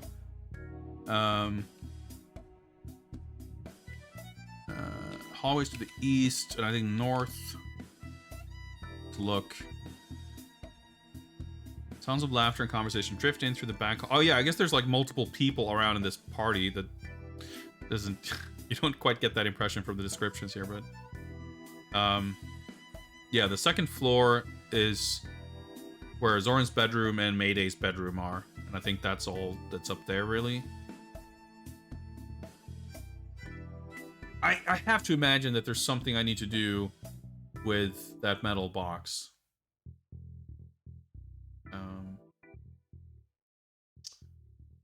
But there's no...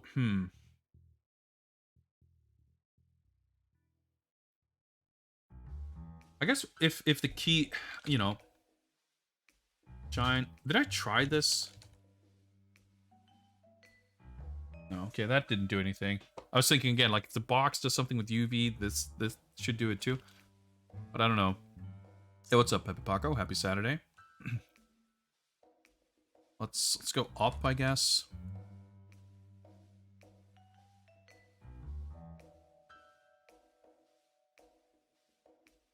Chandelier. So I don't think, again...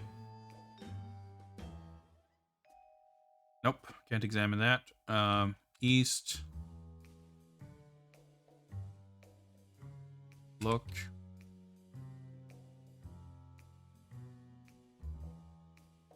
Yeah, north. Mayday's room, look. Yeah, there's nothing here. South. Open, east door. East. Look.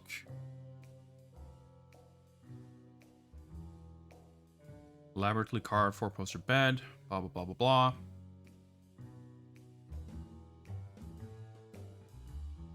Pretty sure we can't do anything with anything here. Nope. So let's go west. think it's west again. Down. West. We're outside. So we have our parked car here. We can drive away, but let me ask that for a hint then, I guess. Why not? Should I drive away? Or are there things I should do at this location? I'm assuming that I should do something at this location. Please don't answer yes or no. Please give me a clear... should I stay or should I drive away? I'm assuming I meant to stay, but the game does present me with the option to drive away. Like, so far, I have no reason to assume that in such an open-ended situation that I meant to just go someplace else, and I don't even know where I would go. I am done here. Jesus Christ. Okay. Well, I'm glad I asked then, I guess, because I would be fucking around forever. Where do I even... I mean, I guess... I'm not asking you to tell me where to go. I'm just, like, thinking out loud. Because we drove around quite a bit. I guess we... see, roads to the south and west. Damn, dude, this is so... I'm, like, baffled. Even if you're telling me straight up we are done here, I'm, like... I find it hard to believe. I mean, on the one hand, yes, we got the information, I guess... But also, like, it's not, like, telegraphed at all that we got it. Like, first of all, it was not clear that this is the information we were looking for. I just happen to know that in the movie, he finds that information. But he also kind of acts on it in a way that makes sense. There's also other stuff going on. But now, I guess... Oh, man. Well... Okay, so even if I didn't know for a fact that we are done and we're meant to go someplace else, I still don't know, like, where we could go, so I guess I might as well, for the sake of not, like, necessarily doing what I meant to do next, but just, like, trying to chart what options are even available. Like, where can I go? I don't know. Like, we can drive around Paris, but I don't know if that will take us to any actual other location of meaning. But it's very possible, this has been a thing in both this and Goldfinger before, that we just travel around and we stumble our way into an airport where we walk in the correct direction, we walk into a terminal, boom, the game's just gonna get us on a flight to the next part of the game, whether or not we have everything we need. But I'm still so baffled, because, like, if I'd seen... I don't know. Like, SS, the initials, is that what I'm gonna need? Like, if we pretend that I had just, like, gotten here... Because I didn't get an important item. It's strange. Well, let's just try to figure out where we even could... where could we even go? Because we drove here, and it even says right here that there are 2 roads away from here, so there should logically be, like, there was not a perfectly straight line, but more or less a linear kind of path to get to this place. So this means that there is a path other than the one we took to get here. Let's open. We weren't able to lock the car door, but I wonder if we were able to close it. Well, I guess so. Enter car. No. Close car door. Yeah, so in this game, you don't have to actually put the key into the ignition. You can just start driving. That's different from Goldfinger, where you had to do that. Now, I don't know if we came from the south or the west. I'm assuming we came from the south, but because I vaguely recall having to go north to get here. So I guess if we drive west... okay, before I read it, I just saw how short the text was, and I was about to say, well, the short description makes it sound like it's a place we've already been. But there you go. We've reached the airport parking lot. Apparently, Zoran's luxurious giant mansion/stable facility is literally next door to an airport. I guess we're flying to San Francisco. Terminal, I guess we have to get out of the door, or out of the car. Open door.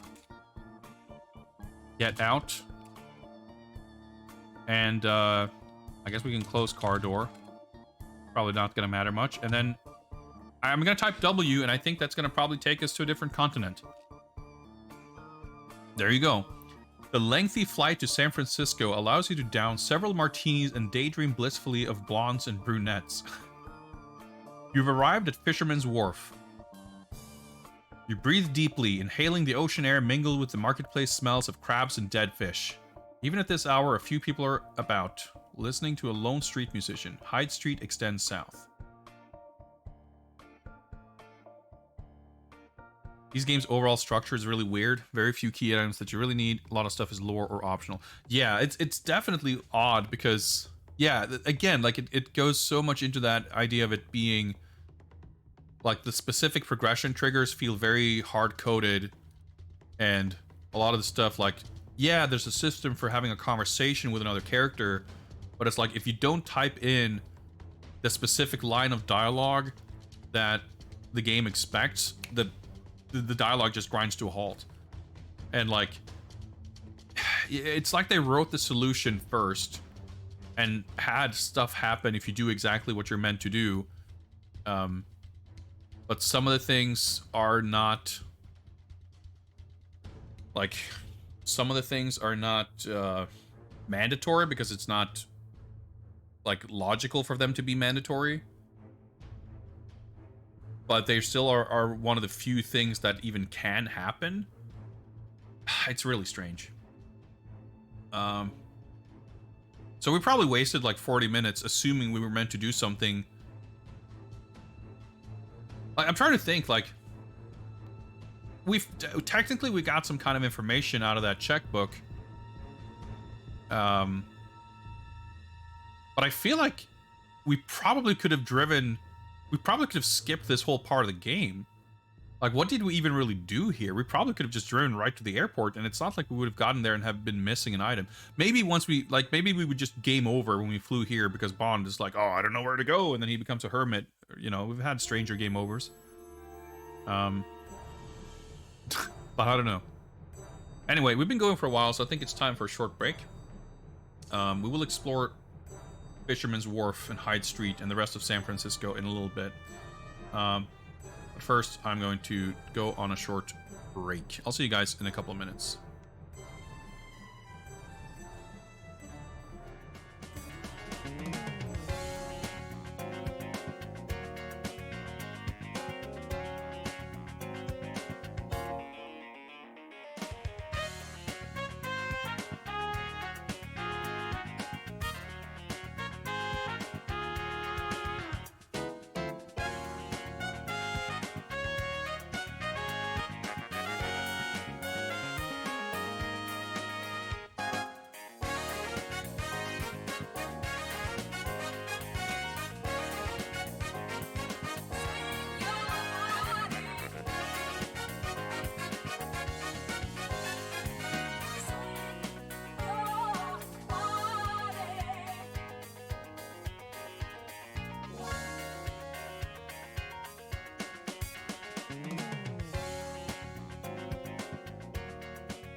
All right. I just realized that I forgot to pause the timer, but that's okay. Technically, we're kind of playing the game without the timer running for a few minutes. So, that's fine enough. Okay, we should probably save, right? But before I save, I need to read and memorize what we can do here and where we can go, because once I type save and do this, whatever, it's going to put so much text on screen that this description is going to basically go off screen. Basically, we can smell crabs and dead fish, but Hyde Street extends south seems to be the only really meaningful information here. So let's just remember that we can go south and save. Yes, I would like to save. Let's just start up for number 1. I feel like I saved over 1 already. It doesn't matter. Let's go south. You're in front of City Hall, an ornate, imposing building in the heart of San Francisco. The City Hall door is to the east and the wharf is to the north. I guess that's the extent of that's the extent of exploration we get to do in San Francisco, huh? Just immediately go to the one location that is in the movie and where stuff happens. Well, the City Hall door, we probably have to open the door, right? That's how it works.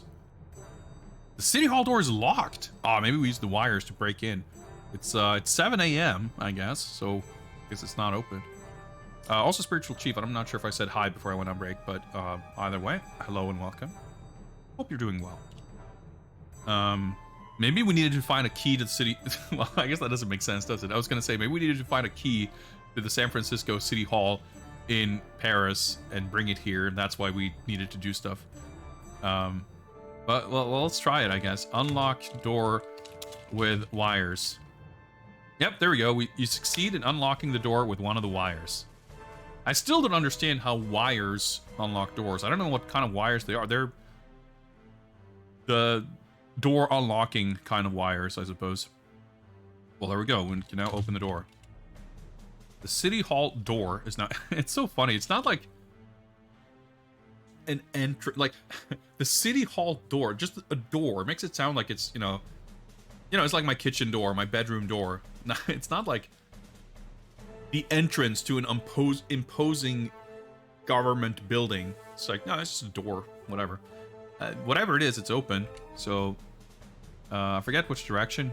Yeah, the City Hall door is to the east, it says. Well, then let's go east.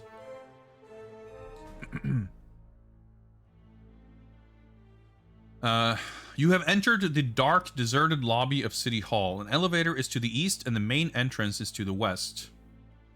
So the main entrance is referring to the area immediately outside the front door, right? Because that's where we traveled east, so we would have come from the west.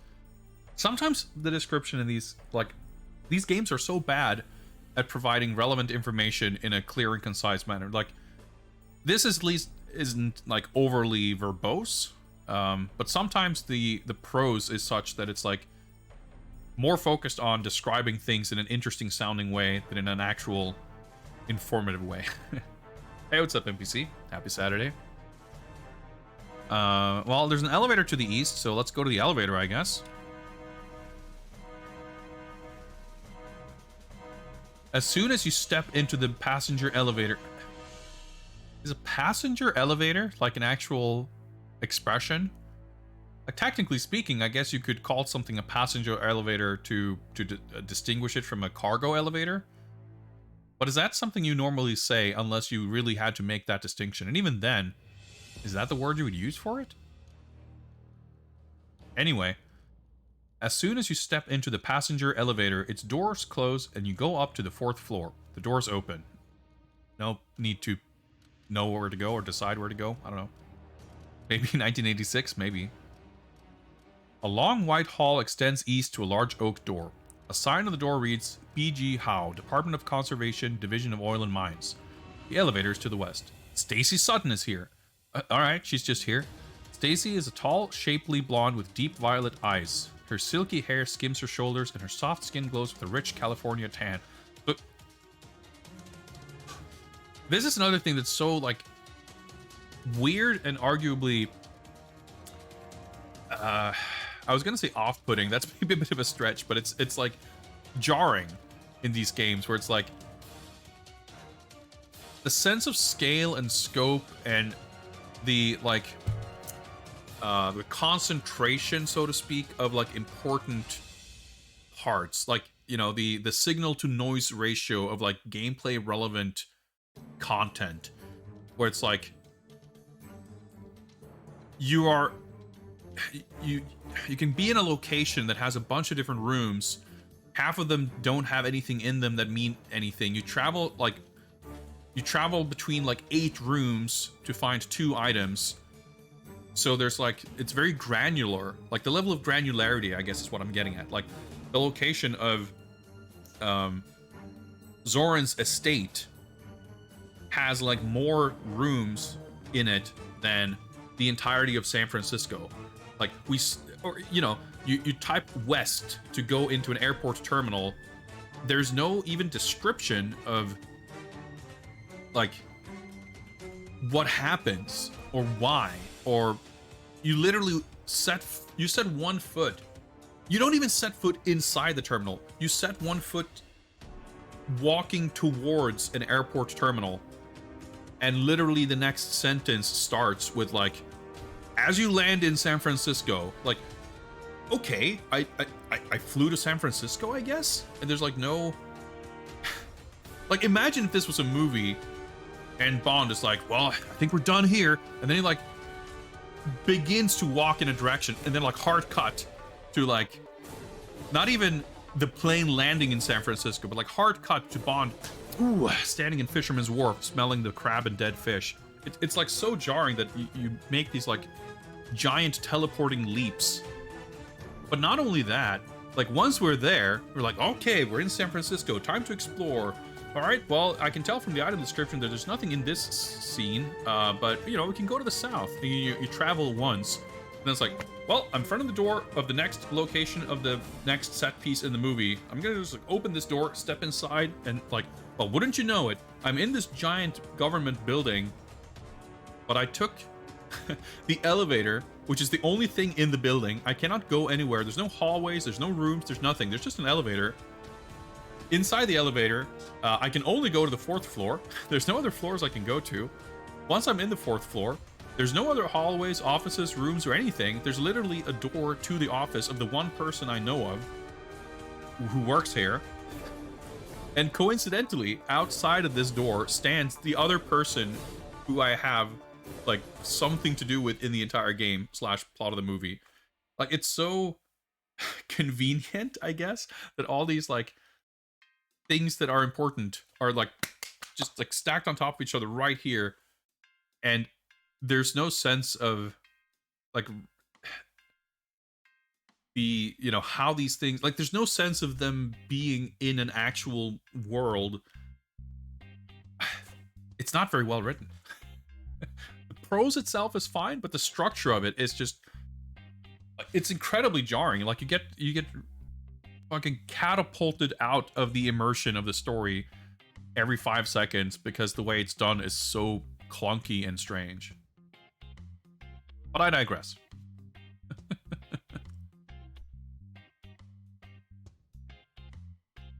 So Stacy is here.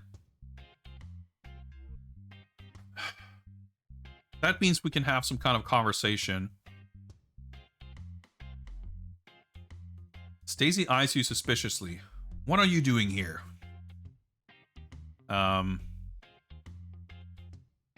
Give card to Stacy because I'm here to see this, you know, BG How. Stop distracting me. Okay. Examine Stacy carefully. Okay, no other description here. The conversations in these games are, well, I was gonna say they're not useless. I mean, we had to ask M for the clip to our gun. That's a crucial thing to do, but a lot of the time it's pretty whatever. Maybe I can ask her about the check. I refuse to discuss it with a stranger. So in the film, he like, you know, he doesn't give his real identity, or he pretends to be, what's the name? James Stock, I think. Am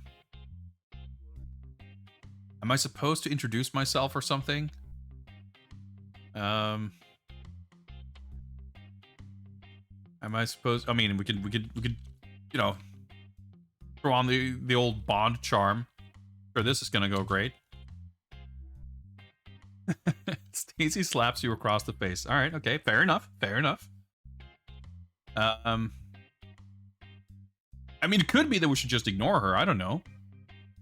But like, what about Zoran? I don't trust you enough to discuss. Okay, yeah. So she is actually giving some kind of hint here that we are, that we don't know each other, and we need, like, she has information. There is some kind of interaction. There's something going on here, but she does not yet trust us enough.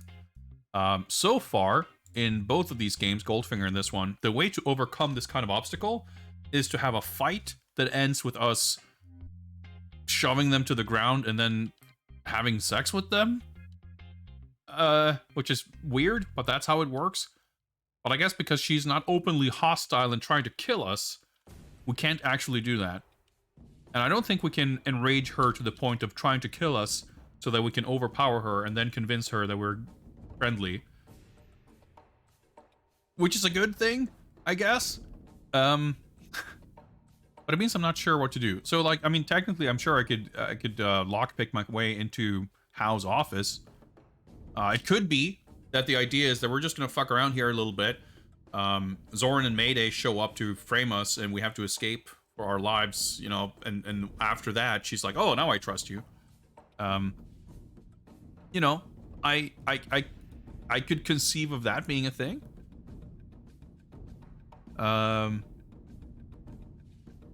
What if we introduce ourselves? Or Bond, James Bond. I can't even talk. I see you're trying to figure out all the angles. Okay, so that's a completely nonsensical response, which clearly is because we're typing something that the game doesn't care for. So yeah, like, whenever you're in a room with another person, anything you write is, like, the game will interpret it as dialogue. You're writing out what you're saying. Except if you happen to write something that is a command, or if you try to say something that happens to have a word in it that is also a command, the game will typically interpret it as an actual command. So it's really awkward. Plus the fact, of course, that the characters only have, like, 3 things that you might say that they have an actual response to. But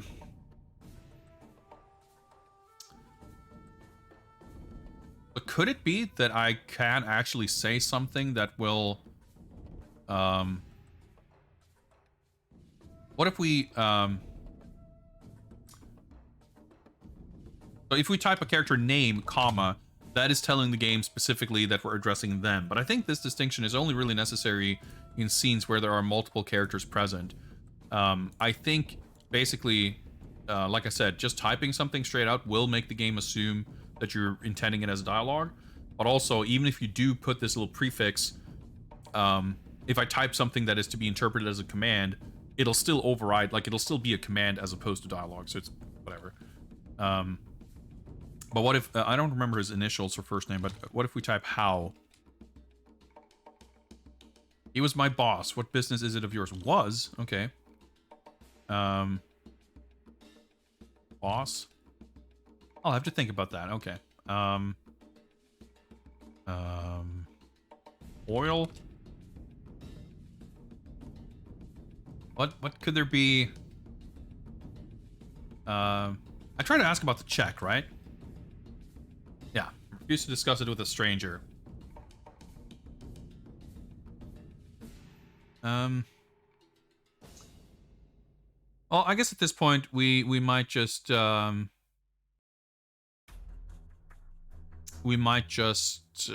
to break into the office and see what happens. Long white wall extends east to a large oak door. Okay.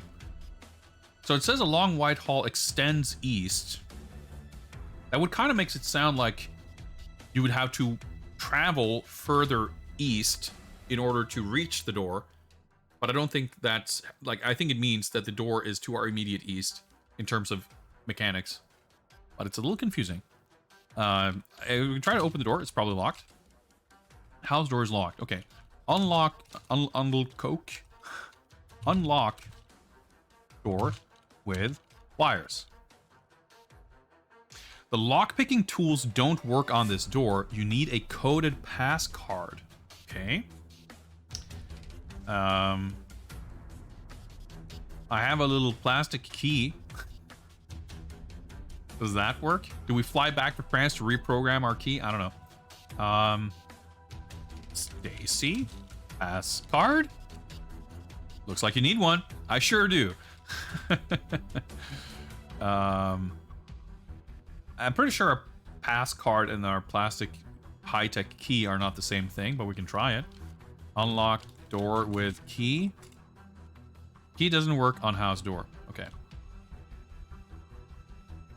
All right. Well, I imagine that this means that we have to get friendly with her in order for that to work. All right. Can we ask about the door? Stop distracting me. Okay. Do we have something that we can... notepad, the gun, calculator, wires, maybe with the badge, right? Because that has our fake identity on it. Give badge to Stacy? Guess not.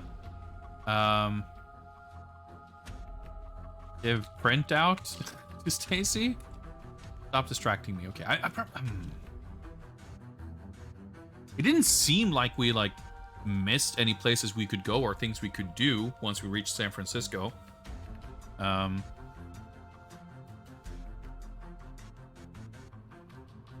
Can we the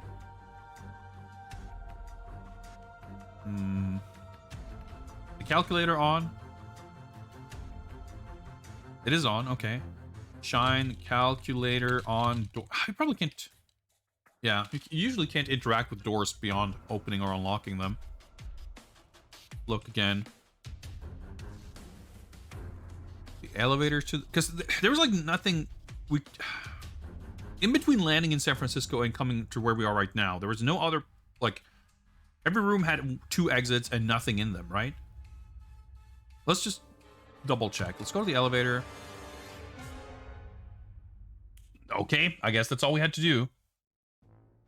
We didn't have to actually go inside the office and have the scene play out. Unless we missed something important, but whatever.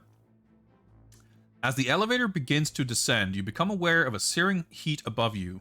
So in the movie, they of course are in the elevator together, although they're kind of forced into the elevator as Mayday, chucks a bunch of gasoline and Molotov cocktails or whatever into the elevator shaft. Whatever. Let's not get hung up on that. As the elevator begins to descend, you become aware of a searing heat above you. Suddenly, the car stops between floors and a fire alarm sounds throughout the building. As you begin to sweat, you hear Zoran laughing in the distance. Okay. We're probably going to die as we trial and error our way through this, so let's save. Yes, and we'll save over number 2. Yes, okay. So probably we can... I mean, well, so there's probably some kind of hatch in the ceiling, or we can pry open the elevator doors or something. Let's try open door. There's no door here. Okay. Open hatch. The hatch isn't here. Can I go up? The roof panel is closed. Okay. Of course, there's no hatch, but maybe there's a panel we can open. You break open the north panel. The smoke filling the elevator overcomes you and you collapse on the floor. You're unconscious when the cables holding the car burn through, causing the elevator to fall to the bottom. You must have been an imposter, for 007 would never have allowed this to happen to him. Mission terminated. It's so funny and interesting. I can't help but wonder if there was some sort of licensing, what's the word? Some kind of rule, basically, like that they were not allowed to show Bond being killed or something, because in both this and Goldfinger, like it could have just been a creative decision on the part of the people who made the game, of course, but it's very kind of conspicuous that in a lot of situations where you logically would be killed, you somehow like just, you know, you're held at gunpoint by these guards and you fuck up and they shoot you. But Bond isn't killed in action. He's shot and like left for dead, and then M shows up and rescues him, only for him to be imprisoned for life, or, you know, returned to England in disgrace or whatever. So this is kind of rare that we straight up die. But then the game says like, but since you died, you couldn't have been Bond, because Bond doesn't die. Like, it's kind of weird. Anyway, okay. So we took too many turns trying to figure... So it's a good thing we saved. This is exactly what I figured would happen. We would take too many turns trying to figure out what the heck, like, we even could do. Like, we spent too much time looking around, except I didn't do that because I knew that it would take too much time. So I made my best educated guess as what commands we would need to do in order to get out of here. Turns out I didn't quite get it, but we were able to figure out the north panel, I guess. So let's do that. Let's play again. Resume save game number 2. Welcome back to the elevator 007. Thank you very much, game. I'm very, very comfortable being here. Open panel. Actually, let me type roof panel. You break open the roof panel. Because when I just typed panel, it said you open the north panel. You know what? Let's be thorough. So let's open panel. You break open the north panel. Okay. So let's look. The stainless steel elevator doors to the east and west are beginning to glow red. So there's doors on both sides. Okay. The roof and north panels are lined with gray carpet. Soot and ashes fall through the opening in the roof panel. Smoke wafts through the hole in the north. Okay, so maybe... Well, I don't know if it's a good or bad thing. Maybe... Okay, like... Do you want the smoke to come into the elevator car itself? I guess let's try go north and see what happens. Can I go through the open north panel? You squeeze through the small opening. So I don't know, like, does it, like... Should I go through the north or should I go up through the roof panel, or does it make a difference? In the film, of course, Stacy is with Bond here, but probably the mechanics of creating an action sequence like this, where you have a second character with you, is just too clunky and difficult, so they just said, fuck it, Bond's just on his own here. You are on a narrow steel ladder on the north wall of the elevator shaft. Blazing debris is falling all around from the inferno above your head. The shaft below you is still clear. Oh, so we're going down? That's not how it works in the movies, but that's fine. I can't help wonder what would have... Like, where would we end up if we went through the roof panel? But I will say that probably, if I had to guess, you know, that was my instinct, that the obvious sort of guess as to what you're gonna do to get out of a situation like this is to open up the panel, like open up, you know, the hatch, whatever. That's what they do in the movies, right? They open up the ceiling of the elevator car. So maybe that's a red herring or like a trap. Like you know, you guess that you're gonna go up through the roof, and if you do that, you're stuck. You can't get to the ladder. Is this the scene from the other game where you had to go around finding stuff and running from the flames? Yes. So again, in the movie, they go to see this Howe character, I think, and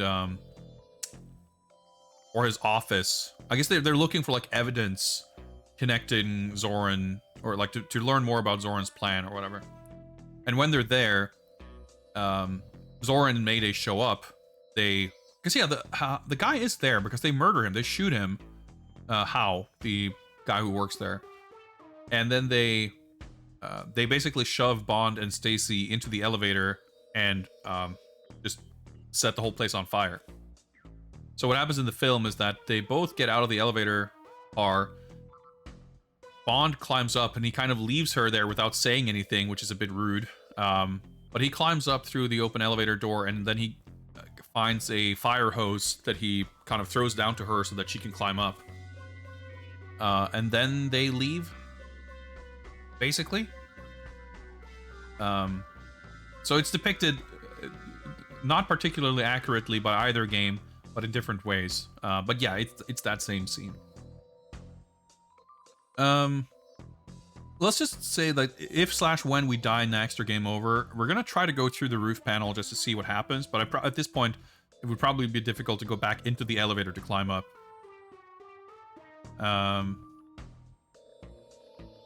Shaft below you is still clear. Well, I guess we'll go down then.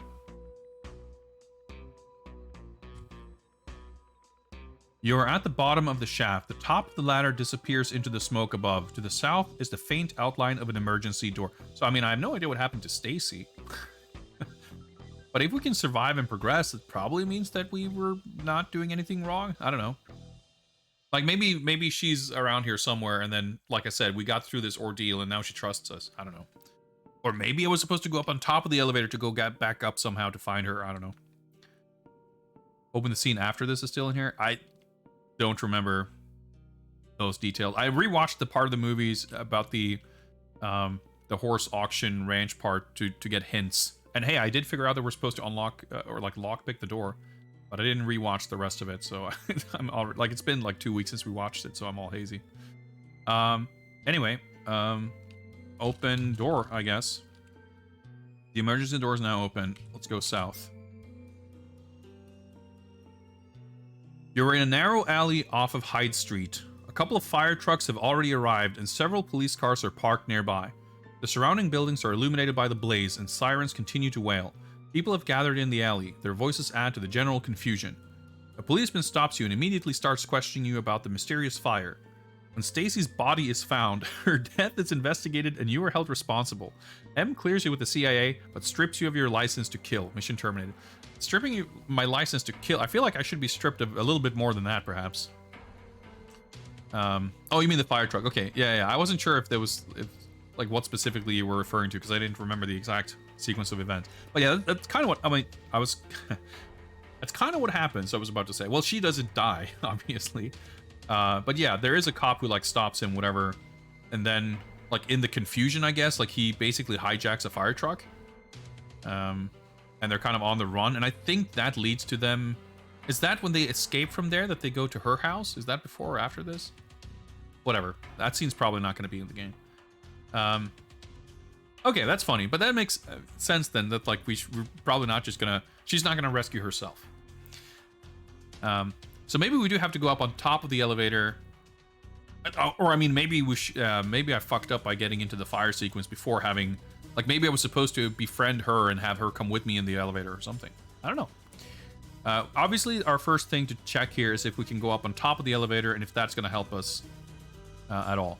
Yes, I would like to play again. Yes, I'd like to resume save game number 2. Welcome back to the elevator. Well, let's open the roof panel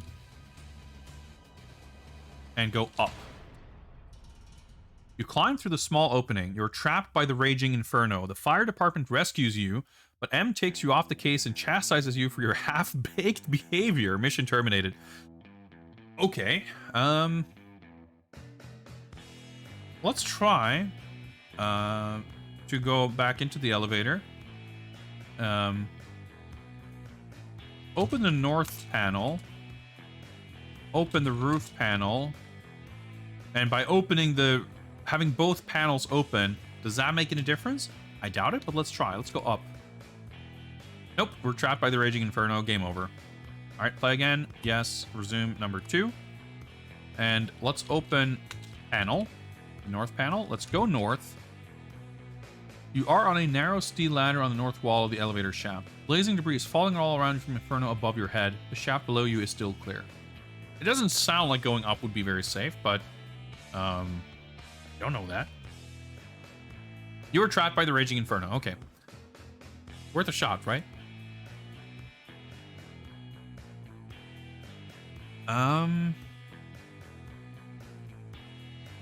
It doesn't seem like it. it doesn't seem like there's a good way out of this, right? It would appear to me that this save file is basically fucked. Like, once we're in that elevator, we're done. So I'm going to resume our save game 1, which I think we saved earlier. I think, yes. Okay, perfect. We're back at Fisherman's, because when we first got trapped in the elevator, what I really had wanted to do was basically go back here, retrace all of my steps once we arrived in San Francisco to see if I'd missed anything. So we can just do it from here. Now, when we escaped through the hatch, even though we game overed, the description we got about the location mentioned Hyde Street. So basically, I think we'll come around back to Hyde Street, like to the location. So that means, like, because they bothered to actually connect the emergency door in the elevator shaft to an other location, suggests to me that that is the path that we're going to take. But probably we just needed to either make sure that Stacy was in the elevator with us, or there's some other thing happening in between, so we get her with us out of there. So probably we still have to find some way to get into Howe's office. So again, that's what happens in the movie.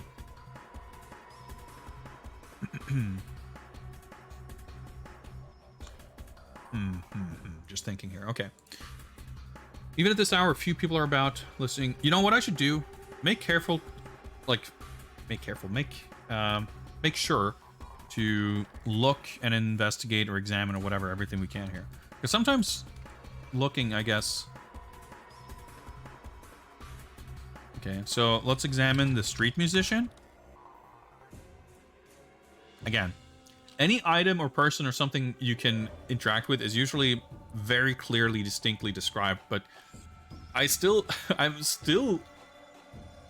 like nervous basically that we're gonna miss something crucial. So I can't take for granted that that's gonna be consistent. So I keep trying to interact with stuff that's part of the description and it never works. But all it would take is for it to work once. But okay, it doesn't seem like anything is happening here. So let's go to Hyde Street, I guess.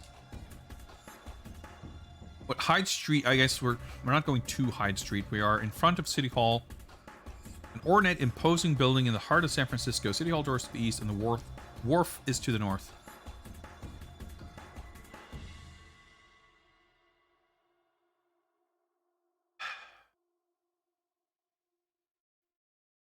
Diamond door. I look, okay. But you can't look at door either, yeah, okay. There really does not seem like I'm missing anything. You succeed in unlocking the door. Open door, east. You have entered the dark, deserted lobby of City Hall. An elevator is to the east, and the main entrance is to the west. Examine elevator. You can't X the elevator. Okay, no, but this suggests to me that I didn't miss anything, unless I missed something back at the in Paris, which if Vinot and chat is to be trusted, I did not miss anything important there. And I don't imagine that I needed to bring the checkbook with me, because I can still bring up the check in conversation, and she has an actual response to it. Granted, the response is basically, I won't tell you, but I think it would make sense that if we can get out of this situation together, then she'll be able to give me that information. And that will probably let us kind of travel to the final part of the game. But I still need to, I'm assuming anyway, either win her trust or get into the dude's office. I have his card, which I assume is like a business card. Maybe that actually just opens the door. I didn't think to try that, did I? So maybe we needed to collect that card from Zoran's bedroom, because it would actually allow us entrance here. I mean, it's worth a shot, right? Let's go east into the elevator. Because we can Examine the card close carefully. Yeah. I mean, that the card reads. That doesn't seem like a pass card, but you know, maybe it is, right? Stacy Sutton is here, but it doesn't seem like we can really talk to her about much. So let's try unlock door with card. How do you do that?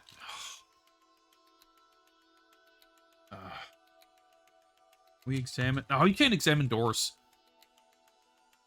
Okay, this one we can. Examine door carefully. Okay. This door looks as if it can only be opened with an electronically coded pass card. Okay. There's no, like, lock. Can we examine the... No, the lock is like a verb. There's no, like, card reader. I mean, I could be wrong. Like, the card doesn't, you know, it doesn't sound like it's an electronically coded pass card. We already, for other reasons, I guess, tried using the calculator. Well, I guess we can shine calculator on door. Shine calculator on card. Shine calculator on lock. Don't try to lock. Yeah, because it's reading the word lock as a command, as a verb. We like show card to Stacy. I don't know if show is even a verb. I think we tried to give card to Stacy. But the weird thing is that, like, if we try unlock door with key, it says the key doesn't work on house door. Unlocked door with wires, it doesn't work. You need a coded pass card. Unlocked door with... Let's just try unlocking door with calculator. How do you... Okay. I just wanted to see what would happen if we tried using an item that is, like, not a key. And this is the response we try to use the card, which suggests to me that the card is, in fact, not a key. Yeah, maybe I misspelled it. I don't know, but the shining, if that sounds confusing, it's because our calculator. I don't think we need to do it carefully, actually. Yeah, the calculator is a gadget we got from Q, and it has a UV light in its display. So we're shining that light on things to reveal hidden information. That's why that, like, because shine calculator on door is like a very nonsensical sentence, but that's why that is a command in the game. But there's no reason it would have worked, and if I misspelled it, I don't think it would have made a difference. Because if I ask Stacy, I guess if I ask her key card specifically, no? Card key? I asked her pass card? What was that? Yeah, looks like you need one. Stacy, can you open the door? Stacy, unlock door. Again, it's like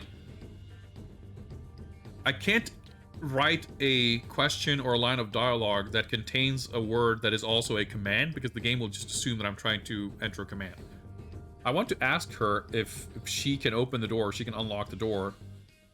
Have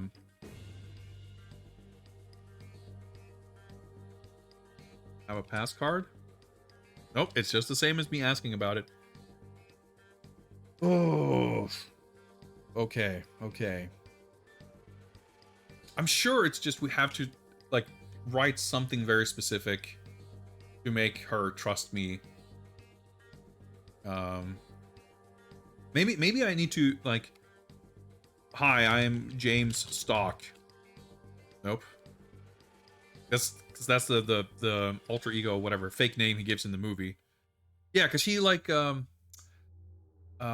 he pretends to be like an investigative journalist. That's right. And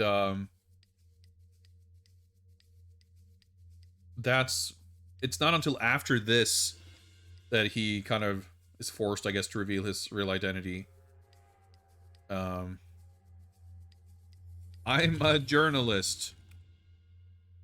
Nope, that didn't work. There's some like questions that are worked as commands. It's like where is or who are or whatever. Who are you? I haven't the foggiest idea. Okay. Who is how? Here's my boss. And again, who is doesn't matter. I can just type in how. Yeah. Doran. Checkbook. Check. 5 million. Mayday. Nope. City Hall. Pass card. Yeah, looks like you need one. Door. Is there, trust me, bro. Please, trust me. It's like that we typed please to Goldfinger and it worked. I don't think it worked because we did that, but, do we need to threaten her with, you know, do we draw the gun? I don't even know what verb we would use because we're not going to shoot her. Maybe we can shoot open the door though. That's in the C64 game, right? You need to find bullets for your gun so you can shoot open the doors. Shoot door. Bang! You just wasted a shot. What do you think this is? Target practice? She doesn't react, of course. Show gun to Stacy. Stop distracting me. We've been here for like an hour. You know what? We're just fucking around. This is probably a game over, right? Can you shoot her? Stacy Sutton screams and falls dead at your feet. That's somehow not a game over. Okay. Examine Stacy. Stacy is dead. Examine Stacy carefully. Does she have a key card? No, she's dead. Get pass card. Oops.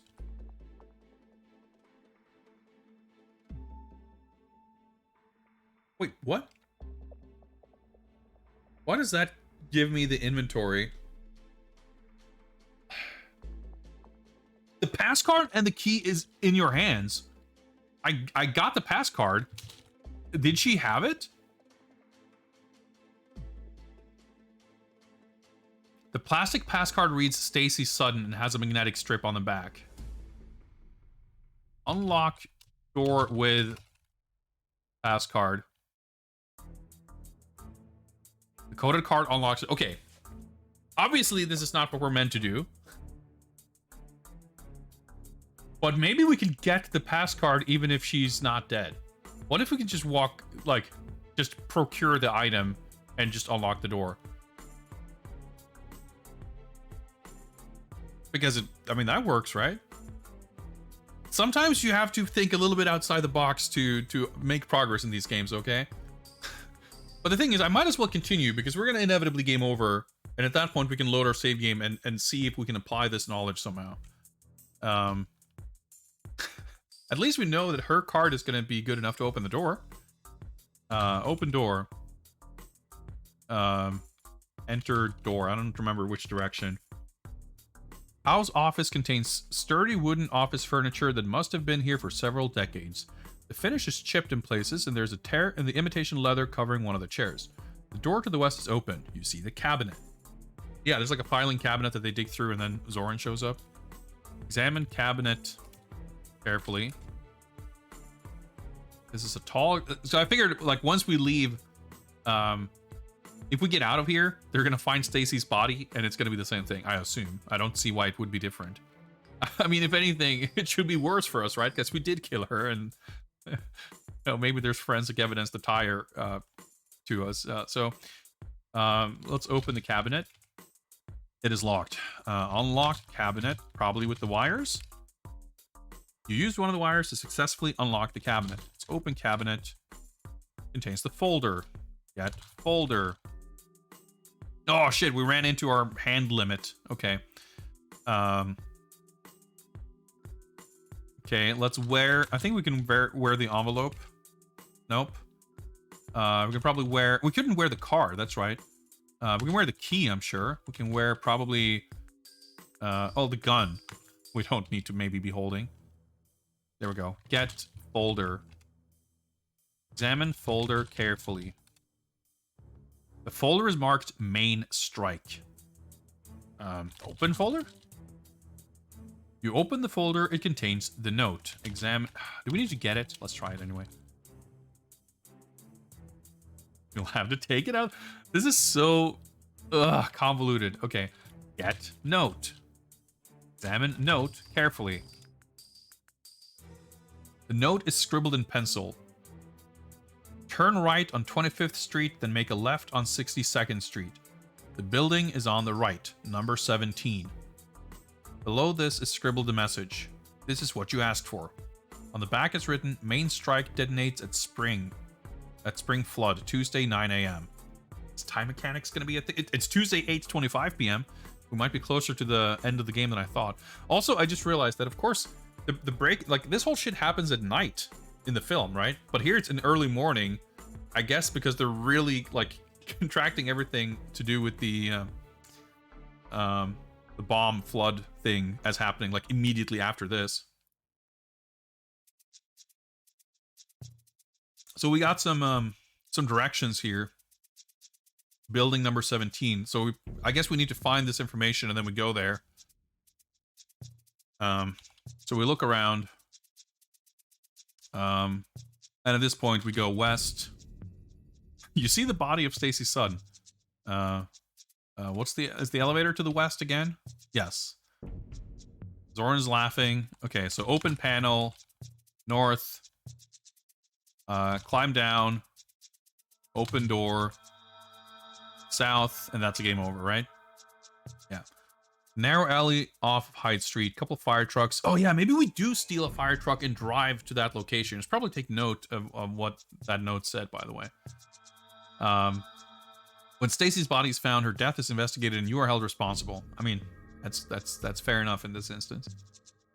Mission terminated. Okay, so we're close to figuring this out. Let's see. I don't know if this is intended, but let's see if we can stand there in the hallway. Stacy is there, and we can just type "get pass card." That would be really funny. I don't know if that's the intended way, but oh, maybe we can knock her out. And then we can like maybe we can knock her out and steal a card, and then we can like carry her out with us or something, so she doesn't die. If we can't just get the card, we can try that, right? Yeah, let's play again, sure. Assume save game number 2 is in the elevator, I think, so that's too late. Greg yelling at you to write seduce the queen.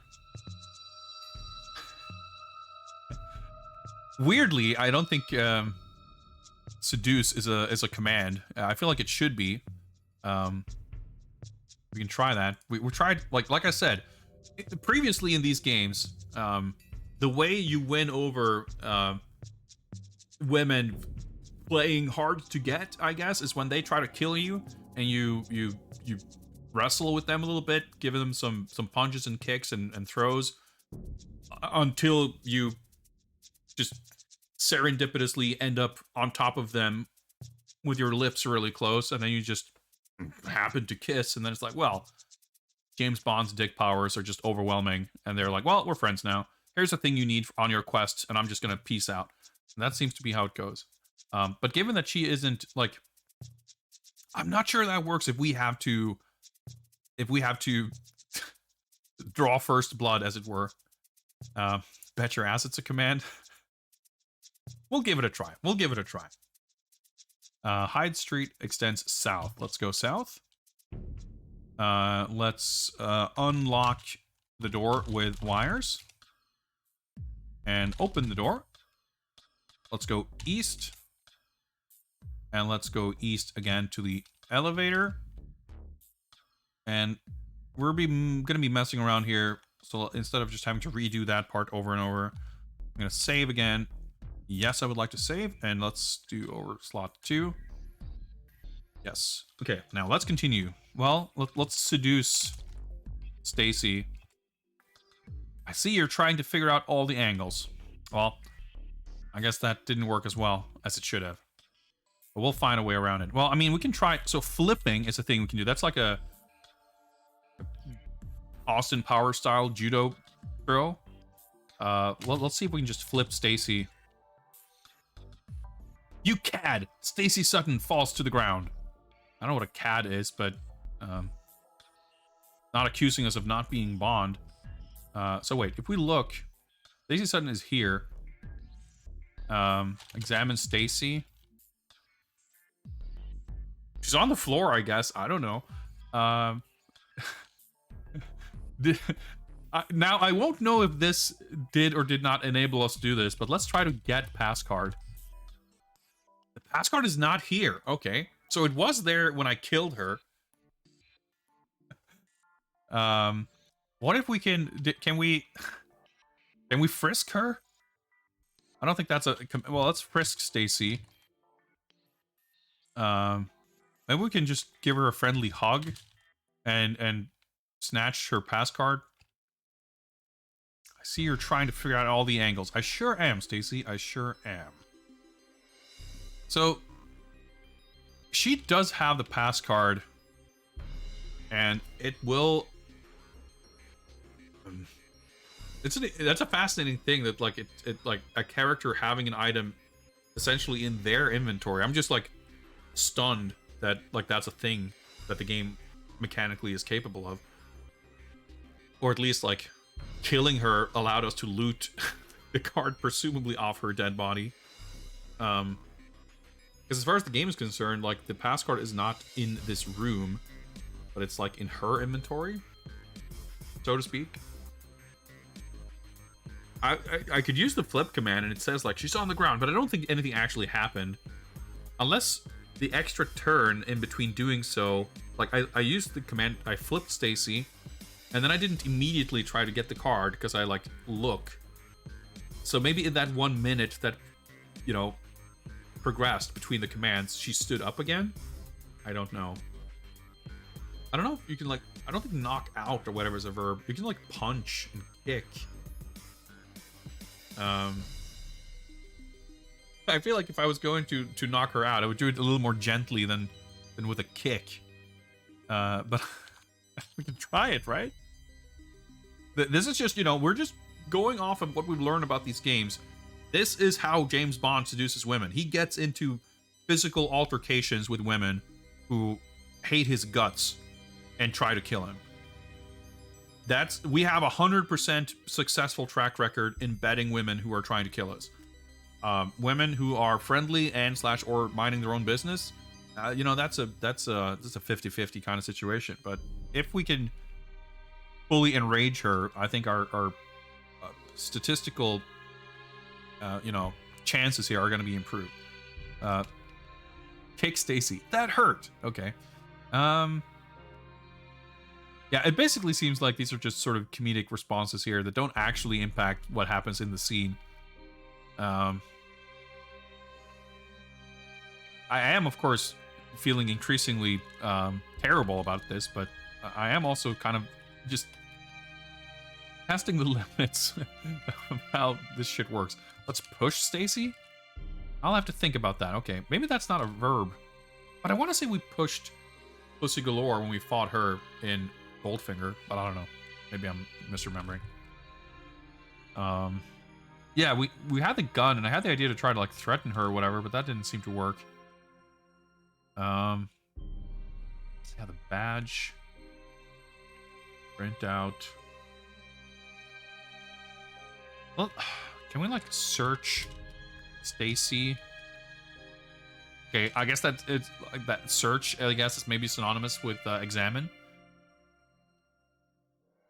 Because we just get a description. Maybe we're supposed to compliment her on her beautiful eyes or whatever. Let's do that. You have beautiful Eyes. That's like far too complicated of a sentence, but maybe we just type eyes. It works! Holy shit. This game is like... How do my joke suggestions always work better than my actual ideas? Why, thank you. She blushes and smiles for a moment. This after we threw her to the ground and kicked her, by the way. But like I said, those are just James Bond's smoothest moves. Okay, we're onto something here. She blushes and smiles for a moment. Did we win her over? Let's ask about check. We did! We somehow managed to seduce her. My father owned Sudden Oil and was bought out by Zoran. I still own a small piece and Zoran tried to buy me off for $5 million. I never cashed the check. We literally complimented her on her beautiful eyes. And now we're friends. That was a lot simpler than a fight to the death, but I'll take it. I mean, we threw a little bit of deadly combat in there as we could. I'm just flabbergasted at how this game works. So now we can ask about the pass card and she can open it for us. Okay, but let's get some lore first. Let's ask about Zoran. I don't trust you enough to discuss him. Okay. Oh, maybe we have to give her additional compliments. What about the pass card? I don't know if I should give you mine. Okay. Stacy, I love your tan. Oh, shit, that didn't work. What about her hair? Your hair is beautiful. I've heard that one before. She smiles. Oh, maybe we do need to kiss her eventually, and that'll be the final unlocking of the seduction. Okay. I can't believe there's like actual seduction gameplay here. I hope Greg's happy. He was right, by the way. Hang on. Okay, what about asking about Zoran now? Nope. What about the pass card? Don't know if I should give you mine. Okay, so the description mentions like her eyes and her hair and her tan, right? So let's just say your tan is beautiful as well. I'm not much of a smooth talker, but I'm doing my best here, operating within the limitations of this parser. Heard that one before. She smiles. Okay, I mean, we're going in for the kill here. Kiss Stacy. Stacy's suspicions melt away as your kiss become decidedly romantic. This is how this shit works, right? I mean, I should be taking notes, I think. This strange octogenarian secret agent just breaks into this city hall where you also are. I mean, she technically isn't breaking in, I guess, but she's there at an odd hour where no one else is, and he just compliments her a couple of times and kisses her, and it's like, I can definitely trust this guy. He wouldn't be up to no good, I guess. Well, we're friends now. I guess she joined the party. The whole thing where I threw her to the ground and kicked her, like, I guess that's water under the bridge. So can she tell us about Zoran now? Oh, yes. Zoran tried to buy me off. I took his check so I could buy time to find out why. I've already discovered that he's pumping seawater into his pipelines near the Hayward Fault. All right. Definitely up to no good. Yes. Okay, so at this point, she should be able to convince us about the pass card, right? This is my pass card. It might open Howe's office. Can we get pass card? Is that how this works? Pass card is not here. Okay. Did I receive it, maybe? Ask her about the office? No, okay. Unlock door with pass card. You don't have it.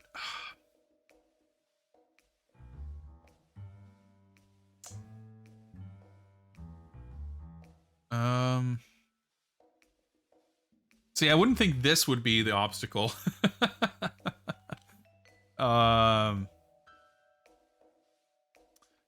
Also, Thumbtack Icarus. Welcome, welcome, folks. Okay. So, I can't, like, ask is not a command, I don't think. Ask for pass card. It's just gonna, like, basically recognize that I typed the word pass card. Yeah, this is my pass card. It might open Howe's office.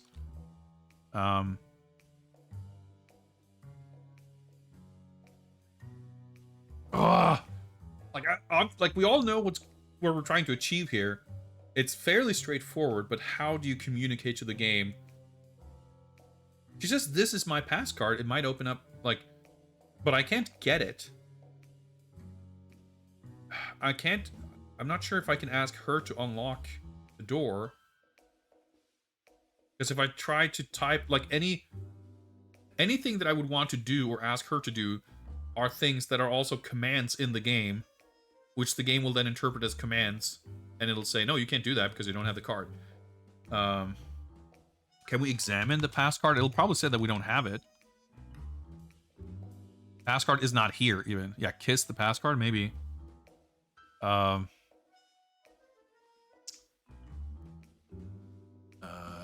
I mean, we'll try it, but it's not here, right? You don't usually waste your kisses, 007. I don't know about that, but I'll take the game's word for it, I suppose. Is there anything else that we can try to ask her or like do in terms of dialogue? Like, she presents the pass card. She says, "This is my pass card. It might open house office." But can I, like... So if you type again a name like this, this sort of specifies to the game that you're trying to talk to this person in particular. But again, I don't think it really... I don't think it forces the game to take what you write as dialogue. It'll still override if you type commands. But so if I type like, "Can you open the door?" It'll say the door's locked. Yeah, because it just saw the words "open door." Can I have your pass card? And it just sees the word pass card, and we get this description. Ah.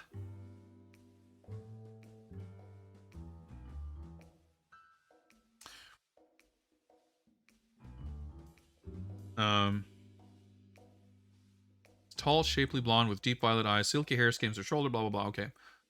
I was just thinking if there's something about her, like, holding the card or something. How do I...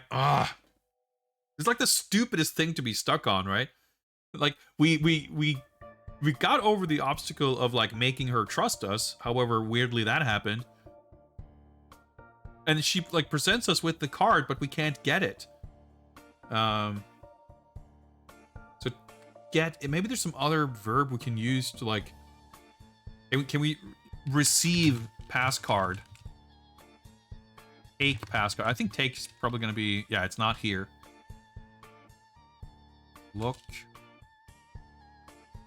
Examine pass card. It's not here carefully. Stacy carefully. Nope. Examine door carefully. Door looks... Okay. Oh. How can we do this? This is like fucking... like charades or something. You're just like trying to think of the most, like... roundabout way to describe something as to not hit like extremely arbitrary criteria for failure, as in like I can't use the word, like how do I ask someone to unlock a door without using the word unlock, open, or door? Or rather, how can I ask someone to either give me their pass card or use the pass card to open a door without using the words open, unlock, door, or pass card?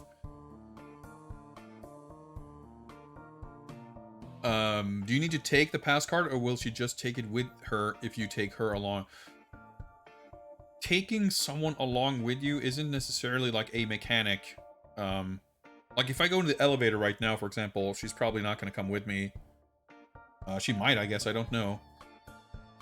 But, I mean, so previously, I killed her, and killing her allowed us to get the pass card. Like, I did it as kind of a goof. I just tried to shoot her if that worked, and it did. And when I did that, again, as a goof, I was like, well, what if I could just get the pass card? And it worked. So from there, I sort of extrapolated that, okay, she has a card and it will work. And then we tried again, and we were able to seduce her into trusting us to the point where I can ask her about the pass card, I can ask her about Zoran and her check, and she will tell us all these things. But that's kind of where we're at right now. Can I order her to enter the office? I mean, we'll try it. I think basically that also is something that could essentially be interpreted as a command. So the game will just say, no, you can't. But we'll try it. Like, again, just let's try to be as like straight to the point as possible. We can ask her about the office, I guess. No. How she just... Oh, interesting. So before she says, he was my boss. But I guess now that we've achieved the maximum trust, she does explain that she was just about to break into his office. And I mean, dude, don't let me get in the way. Please do. Break in. That won't help matters. Oh, break is maybe a verb. Let's go. House door is locked.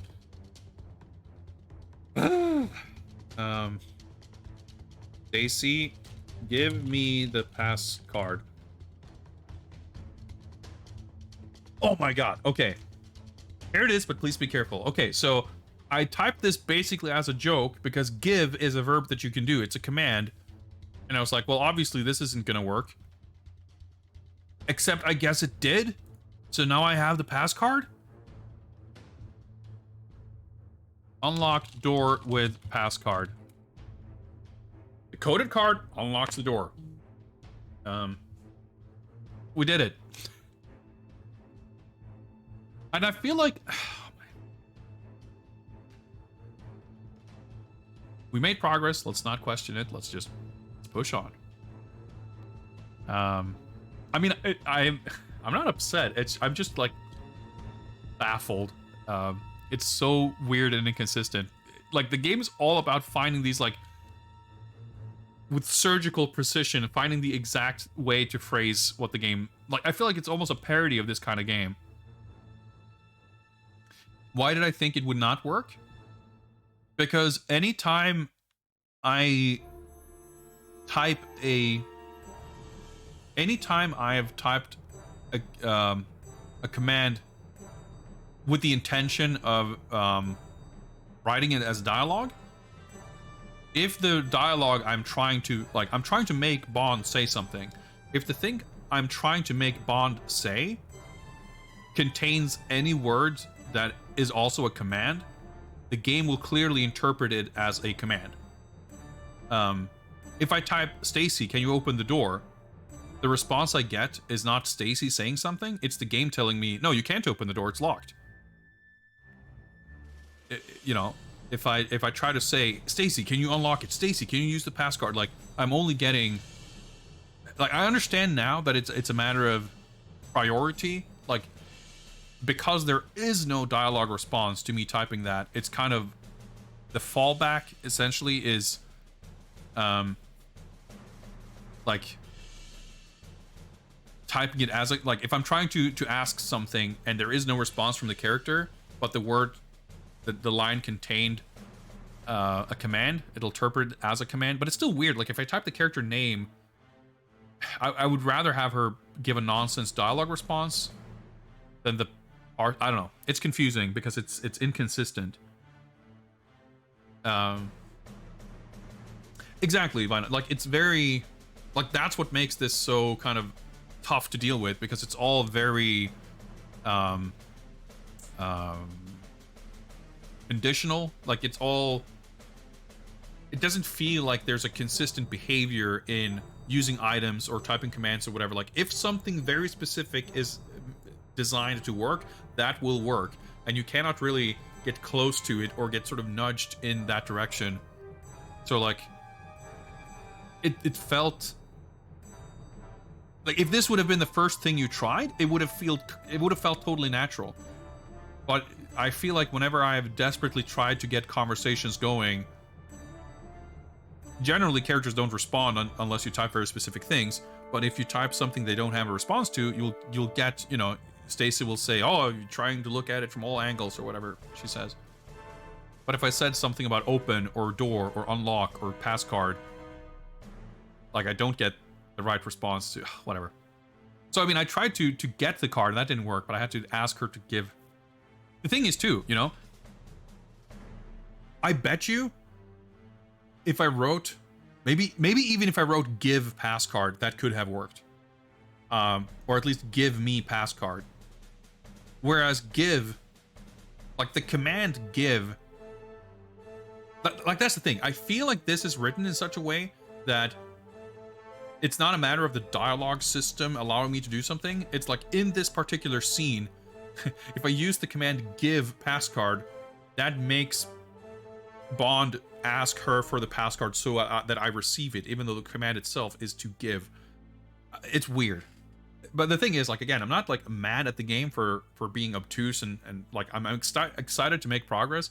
I'm just like a little exasperated because it feels it's hard to like get good at these games because every single instance of things you have to do is so arbitrary and weird in many different ways. And the challenge of trying to solve the parser is like not super satisfying. I mean, it is in its own way, but it's not like it doesn't feel great. But hey, progress is progress, right? Open door. House door is now open. It's probably to the east, right? Yeah. House office contained. Yeah. So now she's with us. So she's gonna probably stick with us into the elevator, and we'll probably be okay.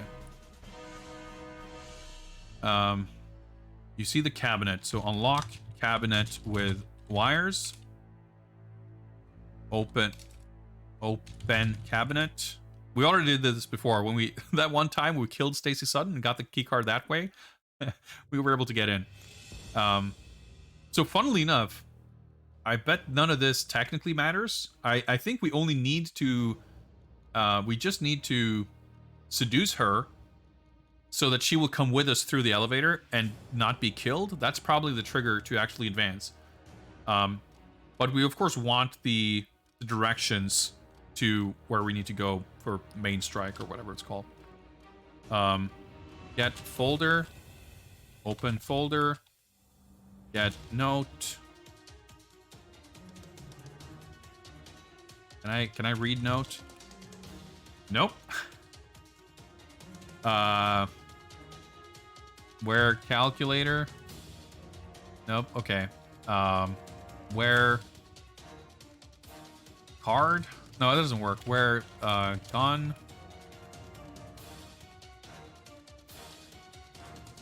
Envelope card pass. Oh, the pass card, I guess, is what. Okay.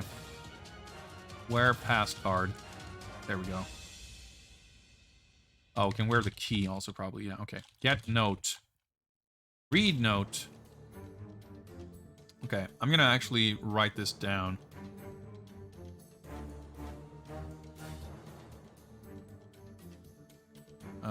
I don't know if this is gonna be necessary, but 25th Street, turn right.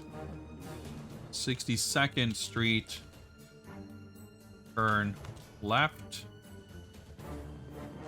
Building on right. Number 17. We might have to reload and redo this, by the way, because I imagine that the time mechanic actually might matter here, because there's an actual time, 9 a.m. And we wasted a lot of time trying to seduce Stacy, not to mention trying to get the key card from her. But now that we know the commands, we can do it in like 3 turns. Main strike, 9 a.m. Okay.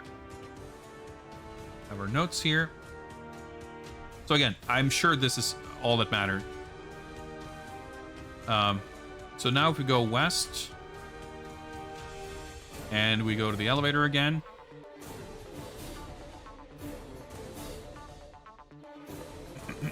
As the elevator begins to descend, searing heat, Zoran is laughing.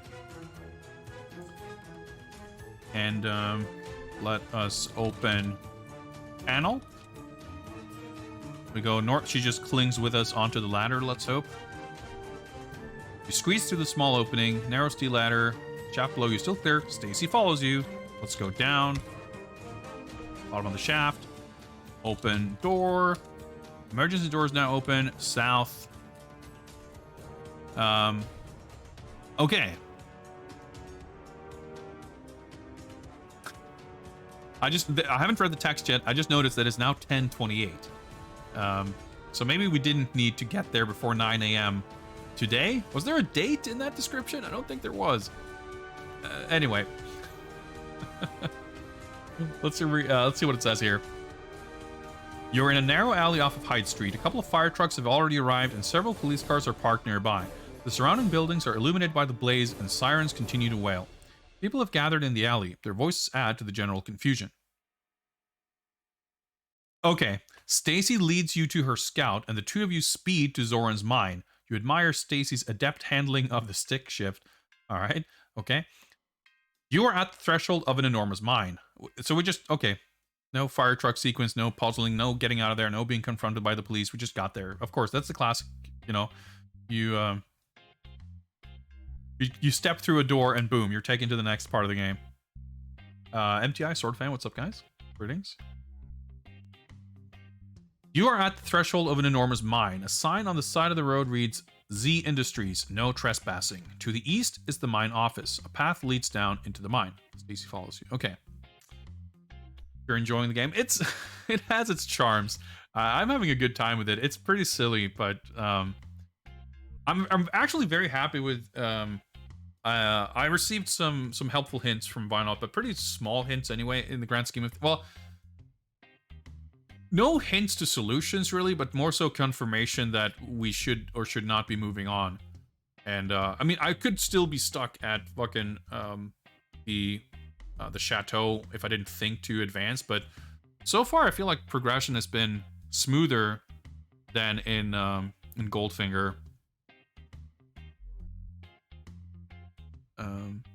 which feels pretty good, but the game is pretty stupid.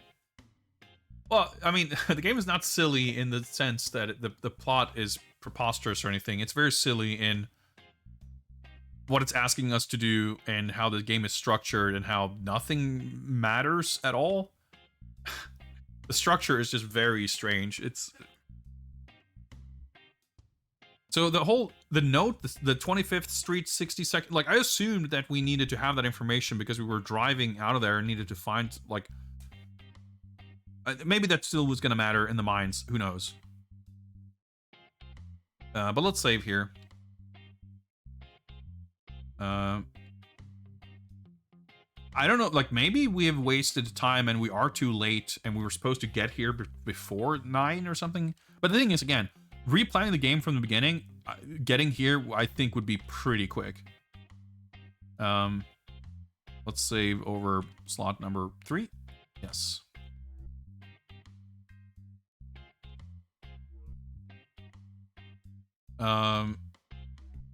The office was in a direction, right?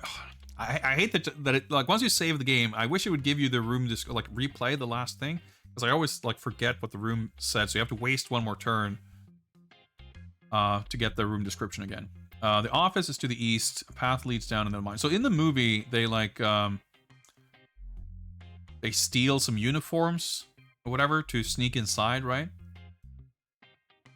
Oh, whoops.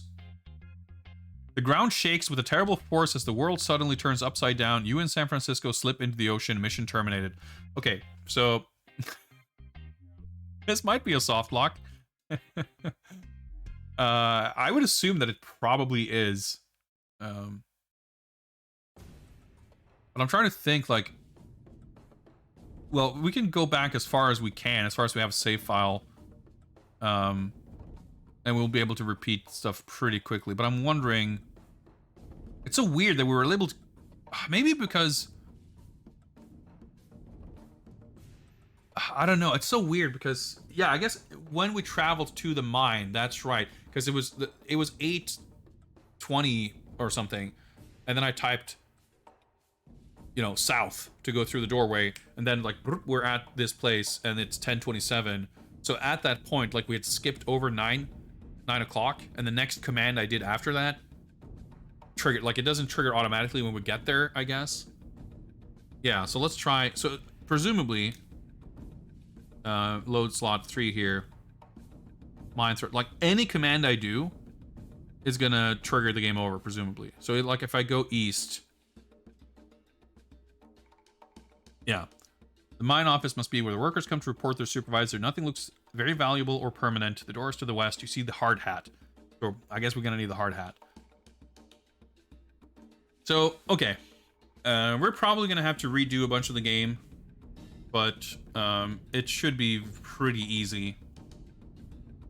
But I think that's a perfect opportunity to take a short break. I kind of need to go to the bathroom anyway.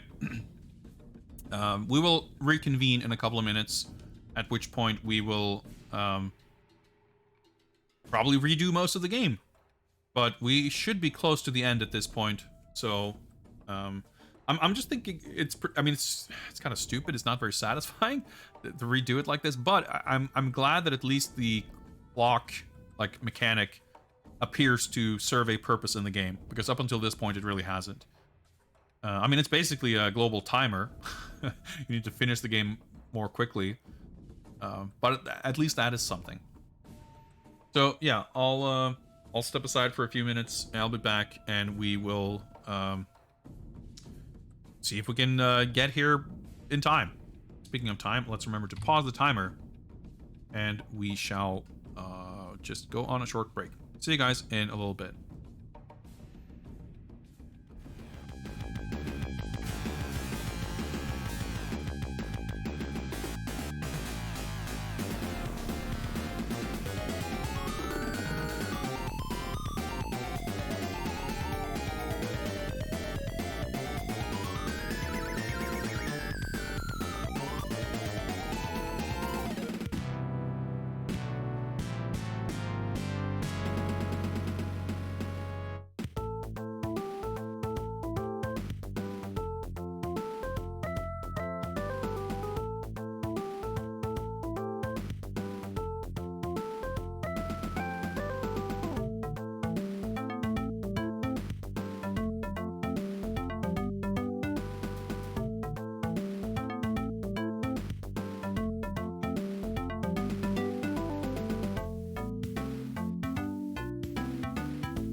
All right, I've returned.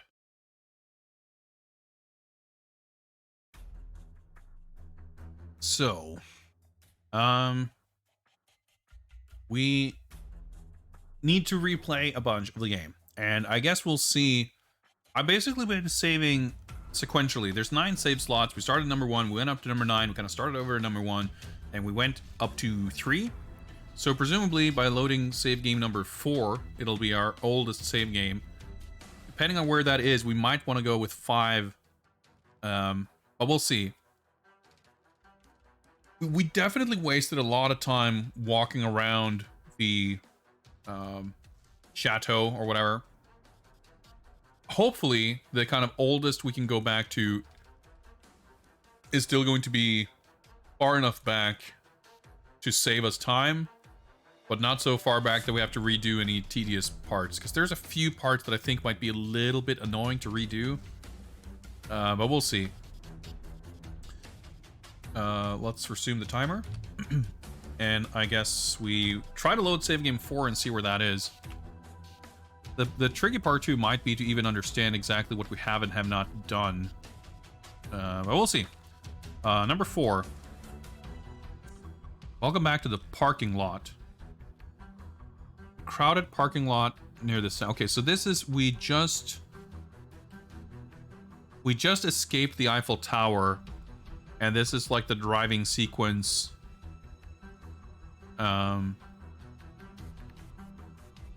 Where we need to drive through Paris to get to Zoran's place. So let's just say this is move 86. Let's restart and check save file number 5. Yes. Yes, resume number 5 is 115. Okay, so that's quite a few moves. Yeah, this is, we basically arrived at the Zoran estate. But I think we arrived at the Zoran estate. Oh, actually, what we should do, we should just check on the different save files and see where there's like a big jump in turn numbers. Because I'm sure from save file 4, we could get to this place a little faster. We would have less... Because I remember we got in the car, we opened the envelope, we read the note, and we examined everything, whatever, and then we drove around. But as we drove to get here, I think it's a reason, like, it's not that it's not exactly, you know, a maze. It's not that complicated to get here. So getting here, like, we could do it in fewer turns, but not that much fewer, I don't think. But as we were wandering around the estate, I'm sure that was like 100 moves or something where we didn't really achieve anything.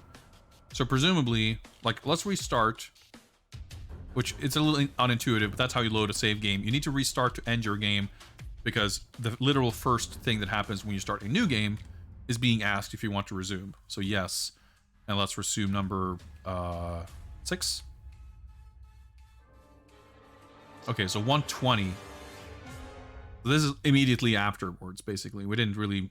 Okay. So I think this is still, like, we just got to the estate, more or less.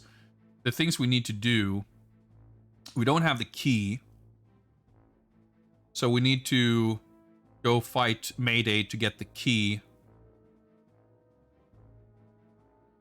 Do we actually have to do any of that? You know what? We can just go to San Francisco right away. And try... Because you don't really collect any items unless you need the key or something later. Which I guess is possible. We get the key from Mayday to open up Zoran's desk drawer. Inside the drawer is the checkbook that we can, you know, inspect with our UV lamp and whatever. But that just tells us, you know, SS 5 million, whatever. And we're going to bump into Stacy, and we're just going to seduce her, and then she'll tell us about the check. So we don't need that, I don't think. When we break into Zoran's lab, we find a machine that says, you know, rewrite EEPROMs for microchips, whatever. We don't do anything with it, we just leave. So the only conceivable thing that we would need to take with us from the estate, which I'm doubtful is going to make a difference, is the key. But the thing is, we could get to San Francisco pretty quickly. And like from where this save file is, I can literally just go to the airport. Like I can ignore the estate part of the game entirely. Unless befriending Mayday prevents her from killing us later or something. I mean, doing that is quick anyway, so we can go do that. And like maybe I guess we can do the parts that seem like they would be important, because that's not many moves.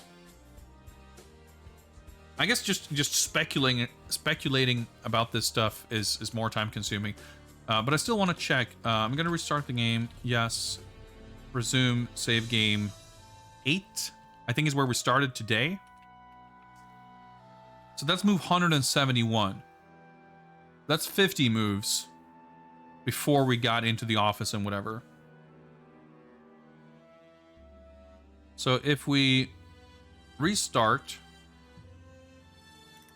play again, yes, and go to save 6, was it? We're in the foyer. Okay. So we're holding the notepad in the envelope. We're going to have to waste a few turns on like pocketing items. So we can wear a notepad.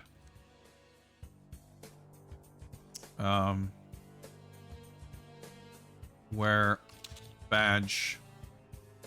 Wear car key. Wear printout. There we go. So let's go upstairs. East. And I think the north room is Mayday's room. Open north door. North. Yeah. Tall, striking woman lies draped across in a white fur rug like a graceful panther. She stretches slowly and turns toward the door. Angered by your intrusion, Mayday glowers at you from across the room. She snarls and springs at you. Alright, flip. Mayday. You send the agile woman flying to the ground, but she quickly rolls and jumps to her feet. She comes at you again, her foot raised for a vicious kick. Kick. Mayday. Mayday gives you a sharp karate chop to the neck, then lunges at you again. Flip. Mayday. You grab Mayday's foot and throw her to the ground. You hold her down as she struggles desperately to free herself. Her muscles are taut, her lips pursed with frustration. You won't be able to hold her for very long. Well, that's fine. We don't need more than a moment. You kiss her. Mayday rides against your touch. Her nails dig into your back as she struggles in vain, but she soon succumbs to your charm. Isn't that a pretty skeevy way to phrase it? Especially in this context, succumbing to someone's charms after you fucking physically wrestle them to the ground?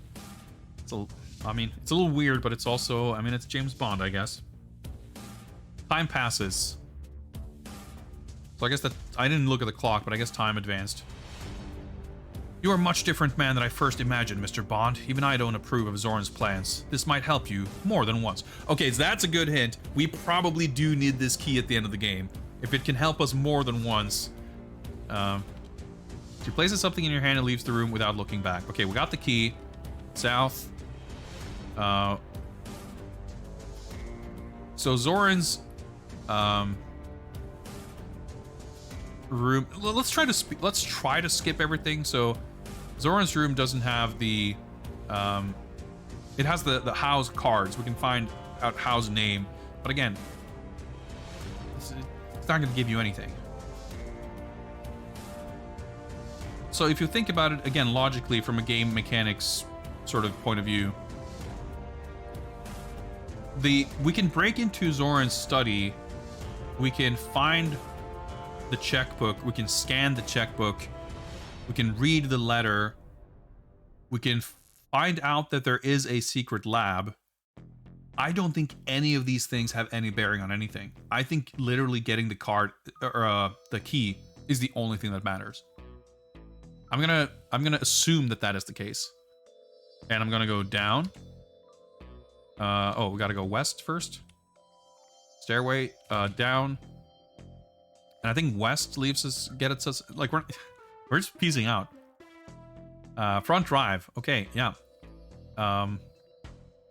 I I guess we can, I was gonna say wear the key, but our hands are probably not that full. Okay, so open car door. Enter car. Close door. West. Alright, the terminal's to the west. So, can I drive? I probably have to get out of the car, right? Open door. Get out. We're not going to need this car anymore, so we don't care about closing the door. Let's just go west. Boom. Lengthy flight in San Francisco. So Tuesday, 5:24 a.m. I want to say that in our previous save, we got here at about 7 something. So that's 2 hours. Doesn't feel like it's like that much. Like, once we leave City Hall, the game's gonna advance by like 2 hours or something. So I don't know. But if we get there we're gonna be done there before 6, so we should get there before 8. Well, hopefully it'll be fine. You know what? Let's save. I can save here, and we can overwrite our previous slot 1, which is in this exact same spot of the game, but at like 7:20 a.m. So let's save. Number 1, yes. Shit, which direction did we go? South, Hyde Street? Yes, okay. City Hall door, unlocked door with wires. Open door. East. Elevator to the east. There we go. Stacy Sutton is here. Your eyes are pretty. Probably works, right? She blushes. Okay. Your hair is pretty. Oh, shit. Okay.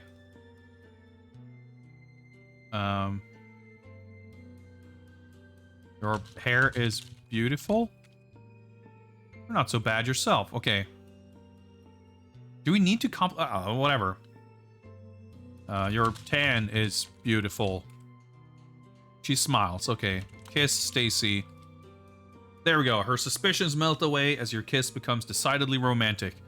All right, all right, all right. We don't have all day. Stacy, give me the pass card. Here it is, but please be careful. Okay, boom. We're making rapid progress here. So this, by the way, this was us replaying about 30% of the game in about 2 minutes. Speedrunning these games would be pretty funny. Because it's completely nonsensical. If you only do what you have to do, nothing makes any sense. Whoops, my fingers were misaligned. Unlock door with pass card. Open. Wait, do we need to do this? I don't think we do. We just get the. I just need her to follow me, right? I just needed to. Like, we're already doing more than we have to. We just needed to seduce her and she'll follow me. I already have the notes that we find inside there, so let's not let's not expose ourselves to more risk than necessary. Let's go west. Yeah, she's with us. We're in the elevator. Okay, open panel. Go north. She's with us. Okay, climb down. Open the emergency door. It's to the south. Yes. Okay, let's go south. And boom. We got out to the narrow alley off Hyde Street. She leads us to her scout. The two of us speed to Zoran's mine. She's incredibly adept with the stick shift. And we are now at the threshold of an enormous mine. And it is 7:46 a.m. I think we can do a new save here. Save, yes. And I guess we will save over slot number 2.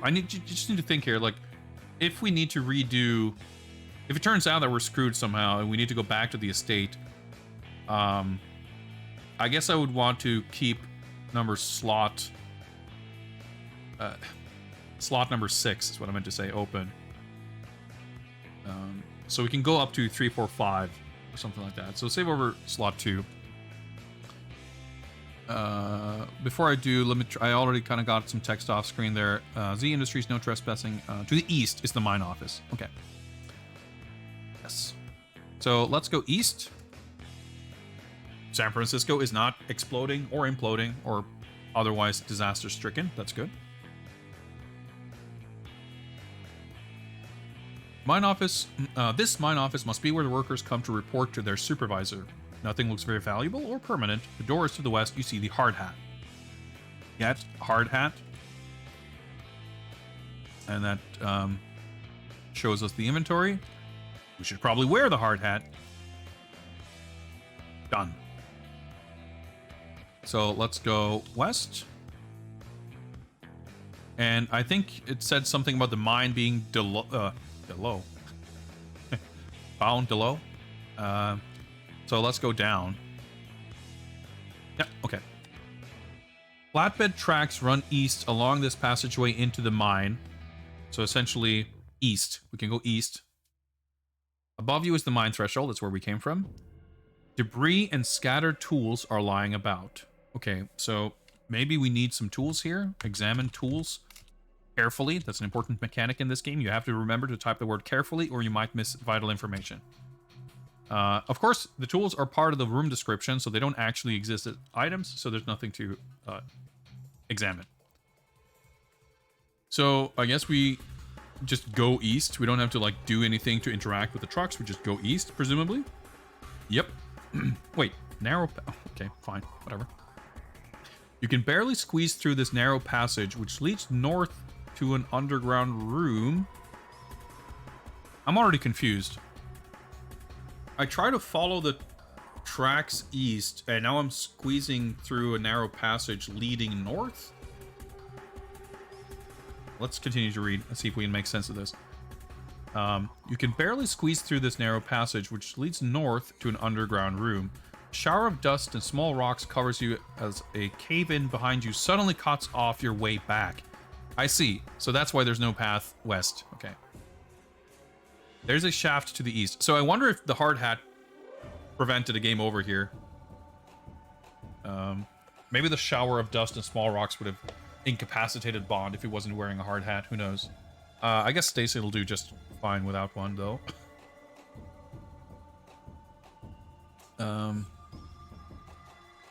North or east, I guess. So shaft, I guess we can go further down, which is probably where the bomb is going to be, right? That's what I would guess. But maybe we'll explore one floor at a time. So let's see what where north takes us. An office, I guess. This office is much smaller than the one above ground. An exit leads south to a passage in the mine. That's where we came from. There's a closed manhole cover on the floor. You see the model. Okay. I guess we're going to go down and then maybe come up through the manhole, but I don't know how we are going to be able to get out, though. Let's examine the model carefully. We have about an hour. Okay. This is a three-dimensional model of the San Francisco Bay Area and Silicon Valley. The model shows that Zoran's oil wells are located on the Hayward Fault, and that his mines tunnel under the San Andreas Lakes. Someone has marked in red, "Place explosives here." An explosion at this spot, combined with the simultaneous flooding of the wells, would cause an incredible earthquake, killing millions and guaranteeing the complete destruction of San Francisco and Silicon Valley. I'm pretty sure that this is not inside the mines in the movie. Isn't this his, like, evil airship boardroom that has this model? I forget. Doesn't matter. Examine manhole cover carefully. Careful. Whoops, I fucked it up. This round steel manhole cover has a dial in its center. White numbers from 1 to 75 are clearly marked on its black face. It is closed. Oh, maybe this is where what the hint thing... Yeah, because it said turn right on the 25th Street, turn left on the 62nd Street, and the building on the right, 17. So that's a combination. This manhole cover is some kind of a safe. Has a dial. Okay, so... So let's see if we can turn dial left 25. Turn the dial, but nothing happens. Okay. That makes me think, well, maybe nothing is supposed to happen until we do the combination. But the syntax might be wrong here. Turn dial, oh, maybe I shouldn't type 2. Turn dial, oh, I fucked it up, by the way. I should have done right. Okay. Turn dial right 25.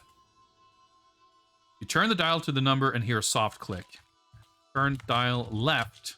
So I guess it's a good thing. It actually did give feedback there that nothing happened. Turn dial left 62. Turn dial right 17. You turn the dial to the number and hear a louder click. This is satisfying. This is satisfying puzzle solving. Open manhole cover. The cover is now open. Now I'm feeling bad for not going that other direction to the shaft, so I might have missed something. Well, let's go inside, I guess. Yo, what's up, Megami Infinite? The good excitement emote there. You squeeze through the open manhole cover and drop into a small room. The room is filled with a loud, regular ticking, and the walls are lined with explosives. The manhole is above your head, and a passage leads north. You see the dome. Okay, so hang on. Maybe the shaft is actually how we get out. I was picturing a shaft that would go further down, but I guess it's maybe a shaft to get up to the surface. So we might be pretty close to finishing here. Let's figure it out. You see the dome. Oh, maybe we need to key. Maybe we need the key to open the dome. Let's see. We have almost a whole hour, so we can be quite leisurely here, I think. Also, we haven't... Well, okay, I was going to say we haven't seen Zoran. But that's not true. We actually... Well, technically in this save file we didn't, but you can bump into him very quickly at the party, the garden party at his estate. Although, come to think of it, even if we stop the bomb and get out of here or whatever, in the movie, you still have the big fight, like, on the airship. Yeah, that's right, because they go out and, like, somehow Zoran sneaks up on Stacy with his airship and, like, picks her off the ground. And Bond, like, hangs onto the ladder to climb up it or whatever. Because they end up, like, on the Golden Gate Bridge or some shit, right? That's, like, on the poster. So that whole part might still be here. But the game could also end very abruptly once we disarm the bomb. That's how Goldfinger ends. Although, in fairness, that's how the movie Goldfinger ends. But, we'll see. We'll see. Oh, what's up, Tetsubara? Very massive Roger Moore gaming here. Yes. Pretty satisfying. I've had more fun with this game than with Goldfinger, I have to say. I think this game is, like... I had to stop myself, because I was about to say that I think this game is better. Do I really? I don't know. It's a pretty fucked game, but... I don't know how much of it is just having played Goldfinger first, so having a better sense of what to expect of it. But I think it's... This game, I think, has, like, cooler set pieces, kind of. But it's still... It has a lot of the same problems. But let's not get hung up on that. Let's continue our massive gaming. Examine dome carefully. This is a closed metal dome anchored in a solid concrete block. Steady ticking sound is coming from it. Okay. No obvious keyholes or anything.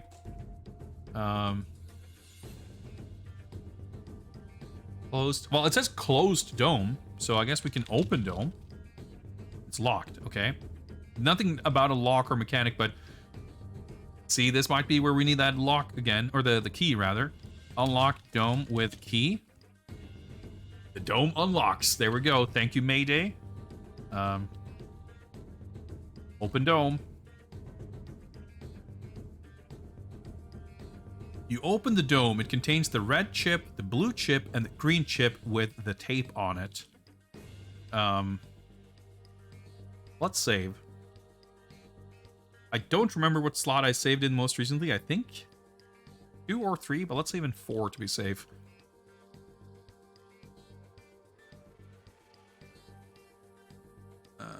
4. Yes. Okay, so examine tape carefully.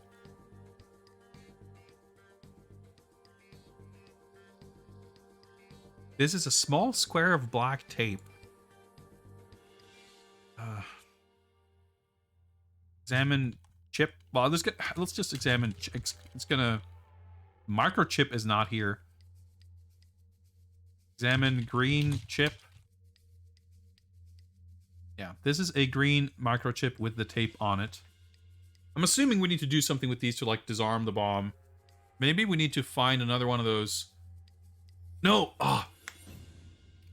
Yes, I got it. Okay, see, I was just about to say maybe we need to find one of those microchip resetting toaster oven boxes, but we don't, because that said that these chips are going to be reset, whatever, they're sensitive to ultraviolet light. Wouldn't you know that we have a calculator in our pocket that we maybe have to turn it on here, because in this save file it might not be. This is a gadget that we got from Q that will it's a UV lamp basically.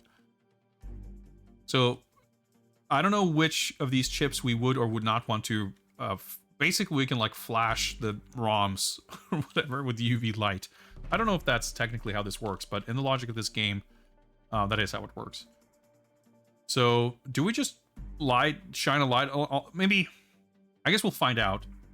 Shining a light on one of these may explode the bomb, but we'll try it. Shine calculator. This was a big roadblock like figuring out this verb that we can shine the calculator on things. This has tape on it, so maybe we need to remove the tape to shine it on this one because it's like protected, or maybe you want to shine it on the other ones. Yeah, it's like you shine a light on something. Obviously. So let's try the red chip, because that seems the most dangerous, and that fucks us up. At least we know that's a thing. The UV light reveals nothing more. Okay, that's not exactly what I was hoping for, but...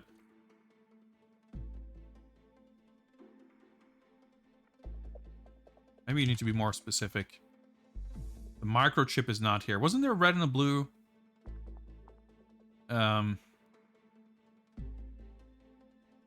Okay. I feel like we should be getting a better response from this.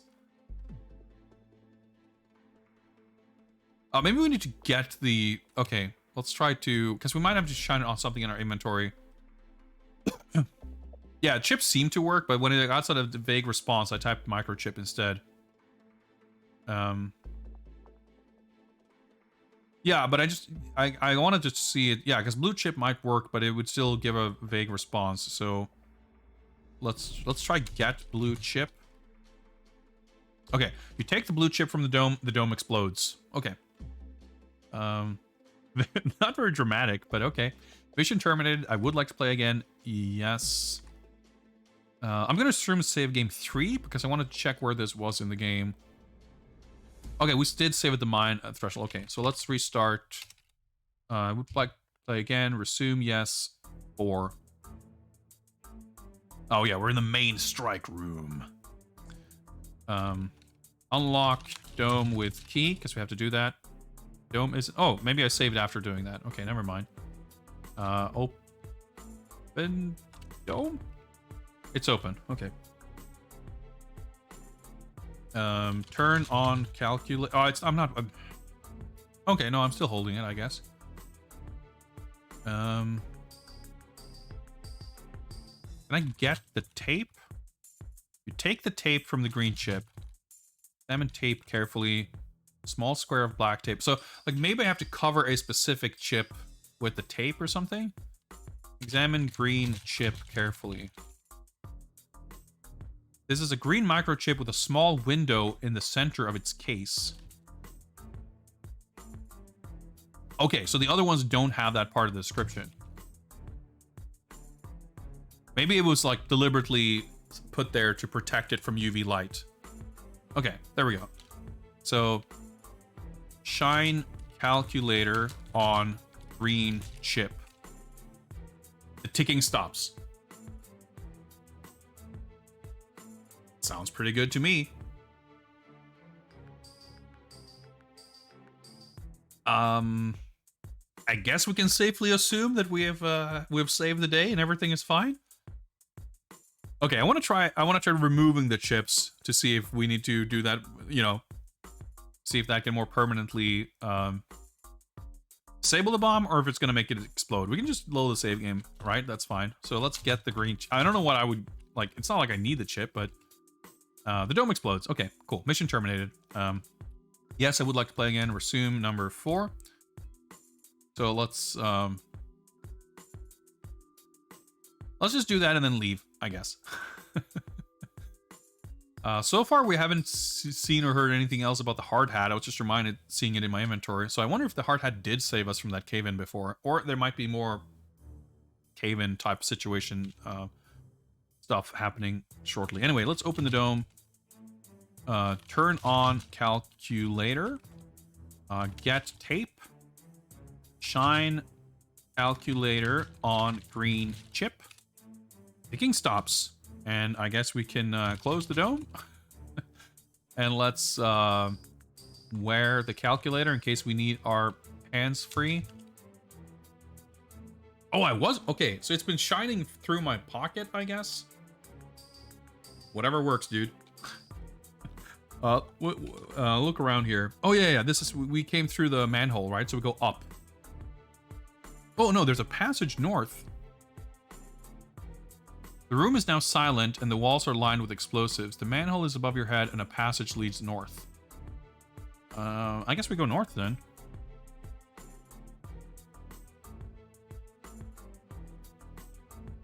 The way north is blocked by a dark, foul-smelling pit. The main strike room is to the south, and a large slate-colored rock hangs heavily from the roof of the tunnel. Stacy follows you. Zoran is here! The madman glares at you and shouts, "No one stops me. You're going to die, Bond." He rushes at you, an axe raised over his head. So I just realized that, of course, you know, we had that whole literal fucking Chekhov's gun, or in this case, Chekhov's clip. You have the gun from the beginning of the game, but you, for whatever reason, don't have a clip. Like, it's explained at some point at the beginning of the game, if you, like, examine it carefully, that Bond lost the clip to his gun. So if you try to use the gun in your first encounter with a Soviet guard, you die because, well, your gun's not loaded. So when you get to M's office, you have to make sure to ask M for a new clip for your gun. He gives it to you, and then you can load your gun and you're good to go. And that's like a soft lock waiting to happen. So because we didn't use our gun yet, it's safe to assume that we're going to use our gun in our climactic, encounter with Zoran. Imagine how happy I was to get here without a clip. So it makes sense that, stopping the bomb isn't the end of the game. Yeah, because we haven't even encountered Zoran. Okay. So maybe we should have drawn our gun before, but that's fine. You're going to die, Bond. Rushes at you an axe ray. Okay, let me slowly and carefully draw my gun. Done. You lose your footing and fall into the pit. Unknown to Zoran, you land safely in a pile of soft but smelly guano where you have lots of time to think. You are eventually rescued by MI6, but by then you are almost as mad as Zoran himself. Mission terminated. Wait, but how's that a bad ending? Didn't we, like, stop the thing? Or, what happened? That was not very final. Like, oh, you fell down safely and you were embarrassed. The end. Okay. Well, let's, I guess, make sure to have our gun at the ready before we get there. Bizarre ending. Okay, resume save game, yes. Number 4. Open dome. Get tape. Turn on calculator. Can I just shine green chip? No, okay. Shine. Maybe you can, whatever. I was like curious if there's a faster way to type this, but I can't be bothered trying to figure it out. On green chip.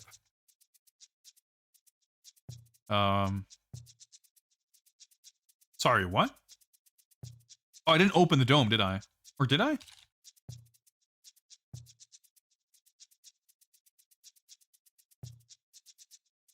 Greep chip. I mistyped it. Okay, yeah, because I got the tape. Picking stops. Yeah, there we go. That, yeah, I didn't think that made sense, but there we go. Draw gun. Done. So now we can go north. Rushes at you with axe raised over his head. Okay, so there's a rock hanging precariously. I feel like we should shoot... Like, this is probably going to be a multi-step process. But we have our gun at the ready, so I mean, shoot Zoran. Seems like an obvious thing to try. Bullseye! The bullet hits Zoran in the chest. He screams and falls backwards into the pit. Bottoms up, you think to yourself, okay, right. Let's save. Save, sure. Slot number 5. Yes, okay. So let's look. The way north is blocked by a dark, foul-smelling pit. The main strike rooms to the south, large slate-colored rock hangs heavily from the roof of the tunnel. So, okay, I guess we want to... Can we, like, shoot the rock to make it fall down into the pit to create a little bridge for us to walk over? We still never went to that shaft, by the way, but that's fine. I mean, let's try it, shall we? Let's hope it doesn't fall on top of us. I mean, we do have a hard hat, so I think we'll be fine. Shoot, rock. You take aim and fire. Bang! Your bullet punctures the phony rock's thick nylon skin. It hisses as it deflates like a toy balloon. There's a fake rock.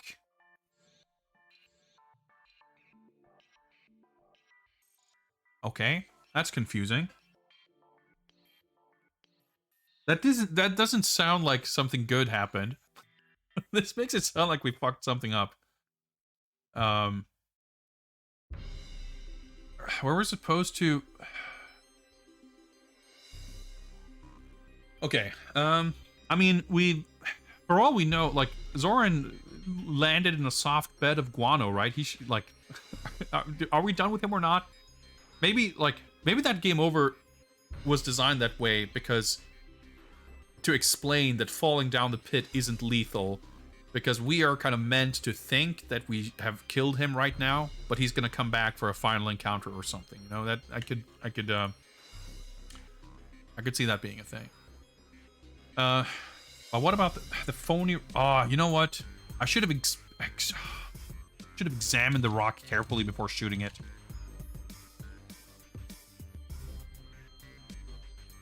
The balloon now hangs limply from the ceiling, revealing a hole. Okay, well, I guess we can go up there then. Up? You climb through the hole. You pull yourself out of the tunnel, shake off the dirt, and survey the damage. Exhausted, Stacy falls into your arms. Her lips part as she looks at you expectantly with her dazzling violet eyes.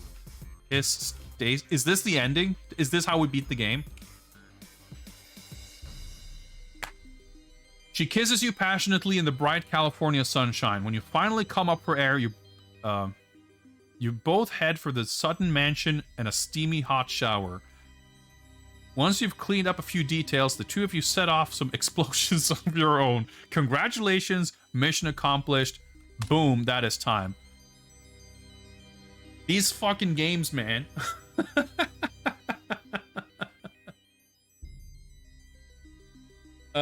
We did it. Okay. Well, we shot Christopher Walken, had him fall down into a soft pit of bat poop, flying up through a hole, and set off some explosions with Stacy Suttons. We viewed to a kill. We sure did, MTI. We sure did. Thanks for all the GGs. We did it. I mean, I'm really, really happy that I was able to get through this. I'm not going to pretend like I figured out everything on my own without help, because Vinok provided some very helpful hints. Some light but firm nudges in the correct direction at crucial junctures. But not once did I have to consult a walkthrough to tell me exactly what to do. Technically speaking, I guess that was true of Goldfinger as well. But we did consult the hint book several times. And we, like, I definitely got stuck in that game more than I did in this.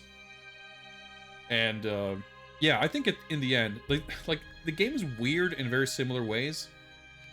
But Goldfinger had more situations where like you advance past some obstacle and progress is just as confusing and bewildering as like whether you get stuck and you're confused and then you solve it and you move on and you're equally confused. I think that's true of this game too, but it had some like progression whenever it happened was just kind of smoother. And I think this game had maybe fewer parts where you just like game over, like fewer kind of instant and sudden game overs for lingering for 2 turns. Like there's a few things like that in the estate if you trespass, but it's still, I don't know, I feel like this was a smoother experience to play. I do think I like this game better than Goldfinger, but it's fucking weird, man. Can't tell if you're actually making progress. Yeah, that's very true. Like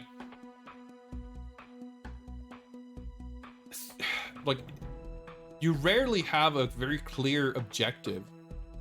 And I think the reason why you don't have a clear objective is because as far as the game is concerned on a mechanical level, you hardly have an objective. Like you don't act like when you go to Zoran's estate, the only real objective there is to get the key from Mayday because you need the key.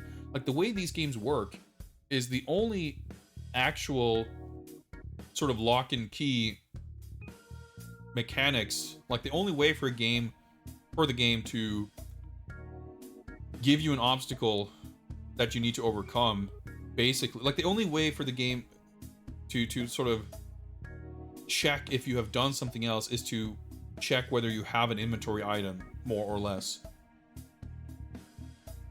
So like any part of the quest that results in anything other than you getting an item is by definition optional, because anything that leads to you getting information, the game has no way of checking whether the player has received that information. You're just inputting that information, and it's even very rare for that information to be meaningful. The one example is like the thing you find inside Hao's office, like the details about plan Operation Main Strike or whatever, that gives you the combination to the manhole cover, which is obviously crucial. But technically speaking, like if you have that information, like as a player, you can just get through there and that's fine. So you only need to do that once, and then you can load a save game or replay the game and not have to do it, which is like a little bit weird. But even then, it's highly unusual between these two games. I think that's like almost the only part. There's maybe something with a password somewhere, but it almost, because you need to give the, when you get to Goldfinger's Ranch in that game, you need to tell the guard like a secret phrase. So you need to have found that phrase. But almost every other instance of like, I snuck into this guy's office, I picked the lock to his desk, I opened the desk drawer, I found secret documents. The information that you actually get in that document, 9 times out of 10, has no significance on the game at all. It's just a matter of either following the plot of the movie or providing you with some kind of texture and, atmosphere. But the stupid thing is that, like, everything that is not strictly necessary for the game ends up being, like, even if it's cool or interesting or fun, it is the, like, direct detriment to the player in that time is always super strict.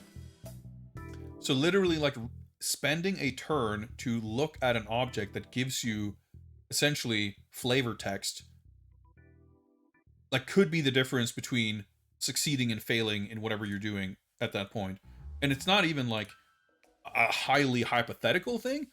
No, like anytime you break into someone's office and there's 3 things to look at, if you look at all 3 of them, that's a game over, because that means you spent too much time in the office and you get caught. And for that to be like flooded with information that is, well, flooded is a poor choice of words because it's not that much of it. But what is there is not only ultimately meaningless, but also like essentially a direct obstacle, because if you engage with it, that's like an almost guaranteed game over. that makes these games very strange. But I will say that that strangeness is also contributing to the factor of weird satisfaction of actually completing this game. Now, I am, once again, I kind of keep forgetting, I really ought to better prepare a way to do this properly on stream. But I'm going to now go into edit the spreadsheet, but I'll post a link here in chat. You have the command right there. If you would like to see what happens here as we update it, you can click that link and take a look, and you'll see the list of future games. So James Bond 007, I just noticed that I typed the incorrect release date here. This should be 1986.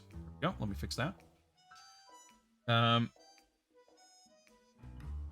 Mission end is today, 2022 11/12. Mission status completed. Final time is 6:34:25. It's a bit longer. Goldfinger took 5 hours 18, but that was, again, we used more liberal. We had more liberal use of the included hint book. So this will say no, it's completed with a few light hints from chat. I think that's a fair way of putting it. So let's do that. We'll color this in with my arbitrary color coding here with a green tint, meaning we actually beat the game. So if we then hop on over here on stream, actually. Oh yeah, we'll take a look at this in a second. But this is what I wanted to bring up. So this is mission number 4, completed. So begins the adventure that takes you from Siberia to Paris to San Francisco. That can be true. Those are the 3 locations. This is a little bit of a bittersweet moment because we have finished a number of weird games. You know, the first one, we actually completed the SG-1000. This is like the side-scroller kind of a thing, the first James Bond game. Number 2 was the incredibly unplayable mess, the absolutely bizarre A View to a Kill game, which we frankly gave more time and credit than it was due. But it was exciting and interesting in its own right. We played through the Goldfinger text adventure. And now, of course, the View to a Kill text adventure. Now, the reason I say this is bittersweet is that we actually had a pretty good track record with success in these 4 games. I knew going into this whole project that the first stretch of games is gonna be rough. We're gonna be diving into all kinds of microcomputer weirdness. And the thing that actually puts me mostly in a kind of state of, I don't know, fear, discomfort, isn't that we're going to be playing bad games, because that's obviously just a fact of life. We're going to be playing a bunch of difficult games. We're going to be playing a bunch of obtuse, inscrutable European computer games. And frankly, I mean, I guess these are American, the Angelsoft games, but I don't know, that's, I know neither here nor there. But, although I don't know if that's true. They're text adventures, they're really weird, but at the end of the day, a text adventure, you will get through. Even if you can't figure it out, if there's a solution, you can type it in and you'll, you know, we will experience the whole games. With all these Amiga games and C64 and Spectrum games coming up, like, I feel like all of them are going to be inscrutable and difficult, and this is the point where we're going to have a solid stretch of games where I have no idea what to expect in terms of how much of these games we're even going to get to see. Next up, mission number 5 is going to be James Bond 007 in The Living Daylights, the computer game. It's quite the mouthful. Developed by Sculptured Software. So this is an American game, for better or for worse. The Living Daylights is a side-scrolling action game which features 8 levels of gameplay centered around the Timothy Dalton movie of the same name. So 8 levels sounds impossible, but I don't know. Beginning with a training mission in Gibraltar, Bond then assists General Koskov's defection to the west, rescues a Bond girl, fights off henchmen, and take on an evil weapons dealer. This is the game that has like pseudo Cabal mechanics where you shoot a gun into the background, I believe. Yeah, 8 levels I think is a lot for this kind of game. Like, I'm sure they will be very similar and maybe some will kind of repeat, but I feel like I've played several of these games where it's like impossible to clear 1 level, let alone 8. Then again, I believe I have not prepared to dive right into this game. We're not going to be playing this today, but I believe I have the Commodore 64 and Amiga versions, probably the Spectrum version as well, and I'll take a look at that before we get into it, and we'll probably, for the most part, with these oh, hang on, this is not on the Amiga, which makes sense, I guess. This is what year was this? 87. Yeah, it's on a couple of other things. It's on the Atari 8-bit computers. Okay, yeah, we're having some Amiga games coming up, but this is a C64 game, so that's the main version. I think that's the version I think I'm prepped to play, but I think I probably have the Spectrum and possibly the MSX versions too.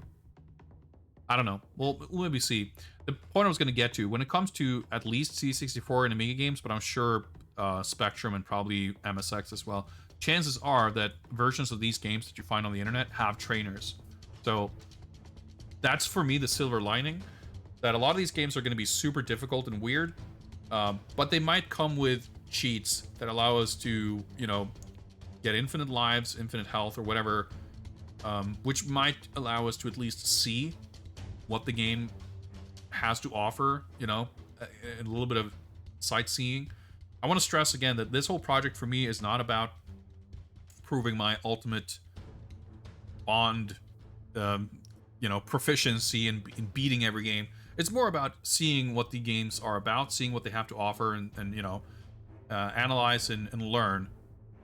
Ideally, I'll be able to play through the games, but I know that this first stretch is going to be rough, and I honestly, the fact that we've played 4 games and completed 3 of them, and the one that we did not complete is literally unfinishable, that's a good track record, and it's not gonna hold for these next couple of games. You know, once we get to a certain point, once we get to, I would say, about GoldenEye, I think that's the point at which I would expect to beat every game.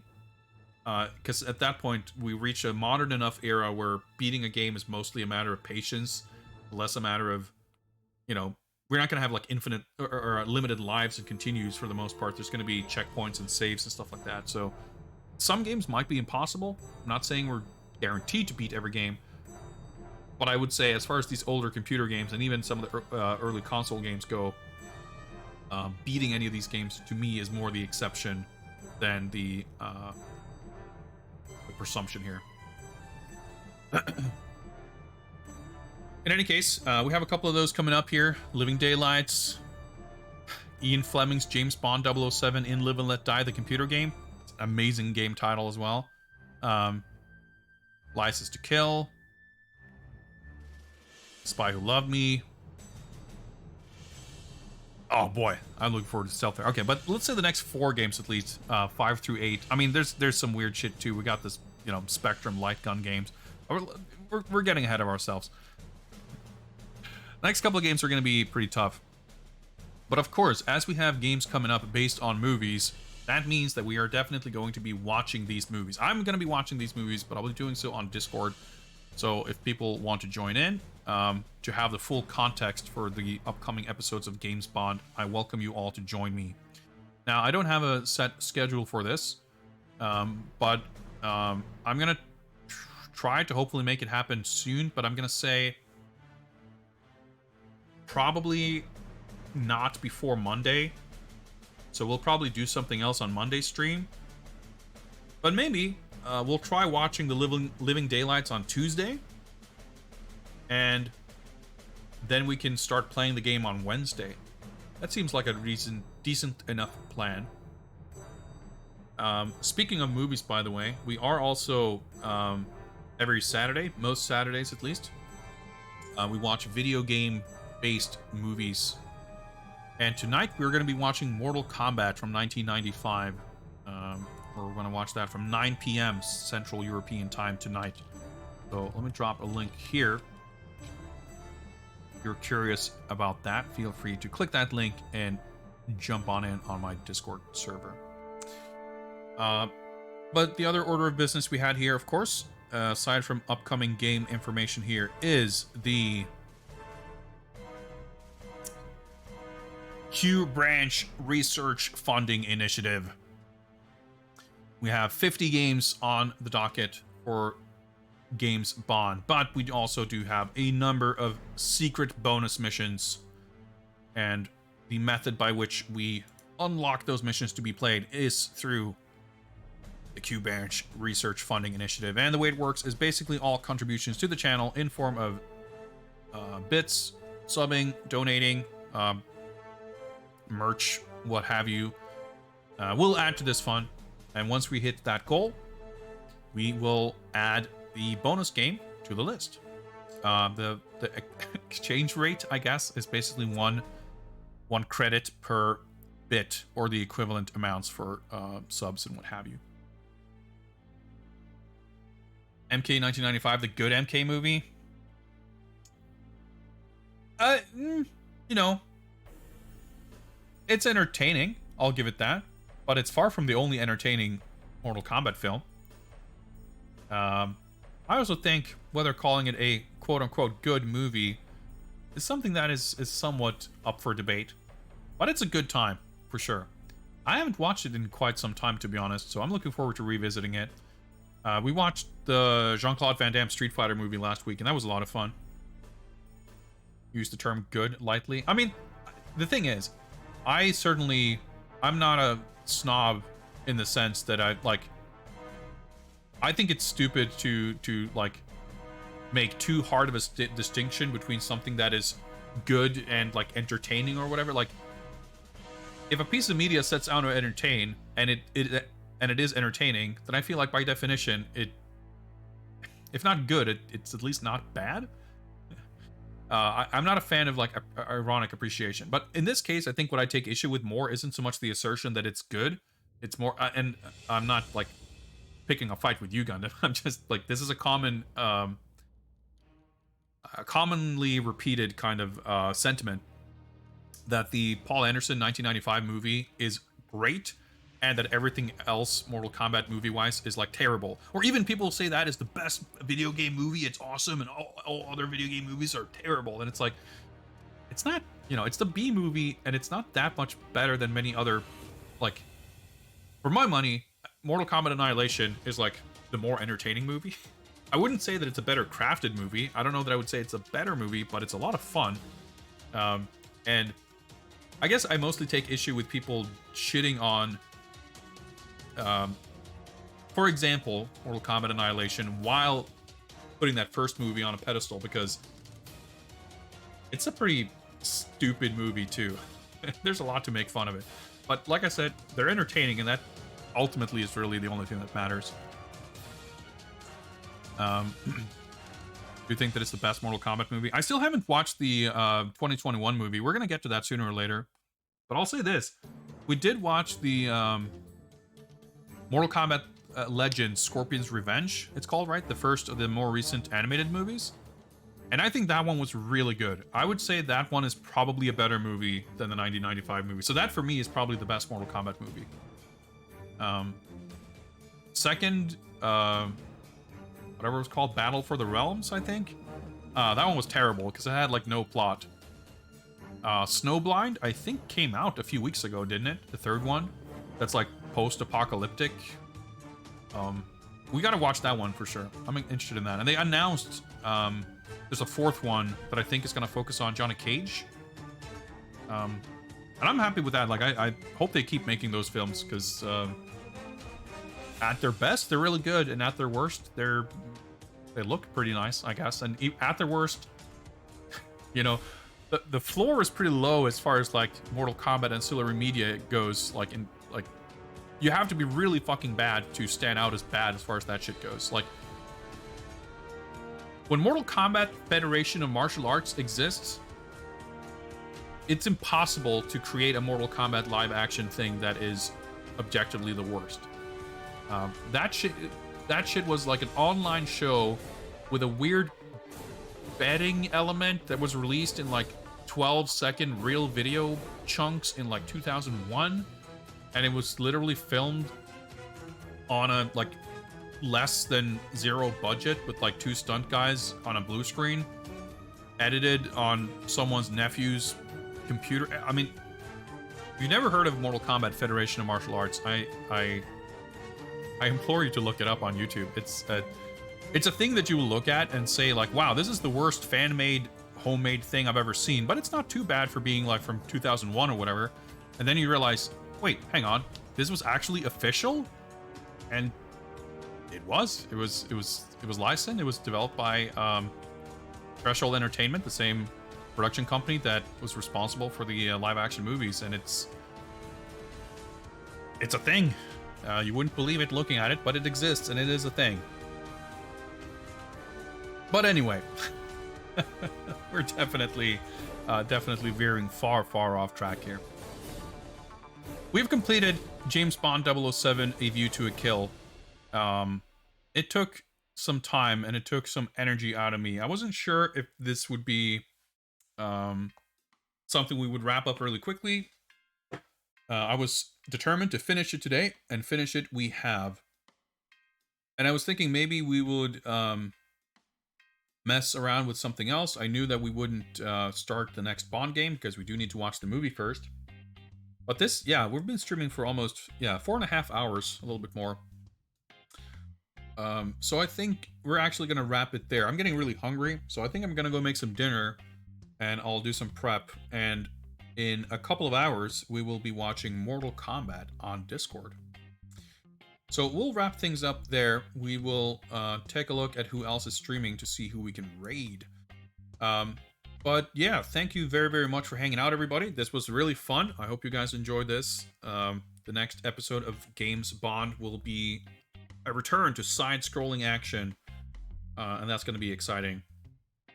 But this little venture into text adventuring interactive fiction has been pretty cool. Definitely something a little bit different to what I would normally stream, so that was fun. I enjoyed it. I hope you guys did too. I will be back to stream on Monday evening, and we will be doing something other than Bond. I don't have anything planned right now. Maybe we'll mess around with Gotham Knights. Maybe we'll take a look at the Mega Drive Mini 2. Maybe we'll do something else that I've forgotten about that I wanted to do. I can't recall. But we'll do something. Let's just say video games. I'll be playing video games on Twitch on Monday. So let's see who is doing something. It's so weird. I always have like 50,000 people streaming. I don't know who to raid. All right, Murphigator is streaming Double Dragon 2 Disasters, which sounds appropriate because that's a fairly disastrous game. Murph is excellent at beat 'em ups though, so if anyone can avert disaster in Double Dragon 2, it'd be Murph. Let's go check in on him and see how he's doing. Thanks again for hanging out. Have a delightful rest of your weekend. I'll see some of you tonight for some Mortal Kombat action maybe, but if not, I'll see you guys Monday. So take care. Thanks for hanging out, and peace.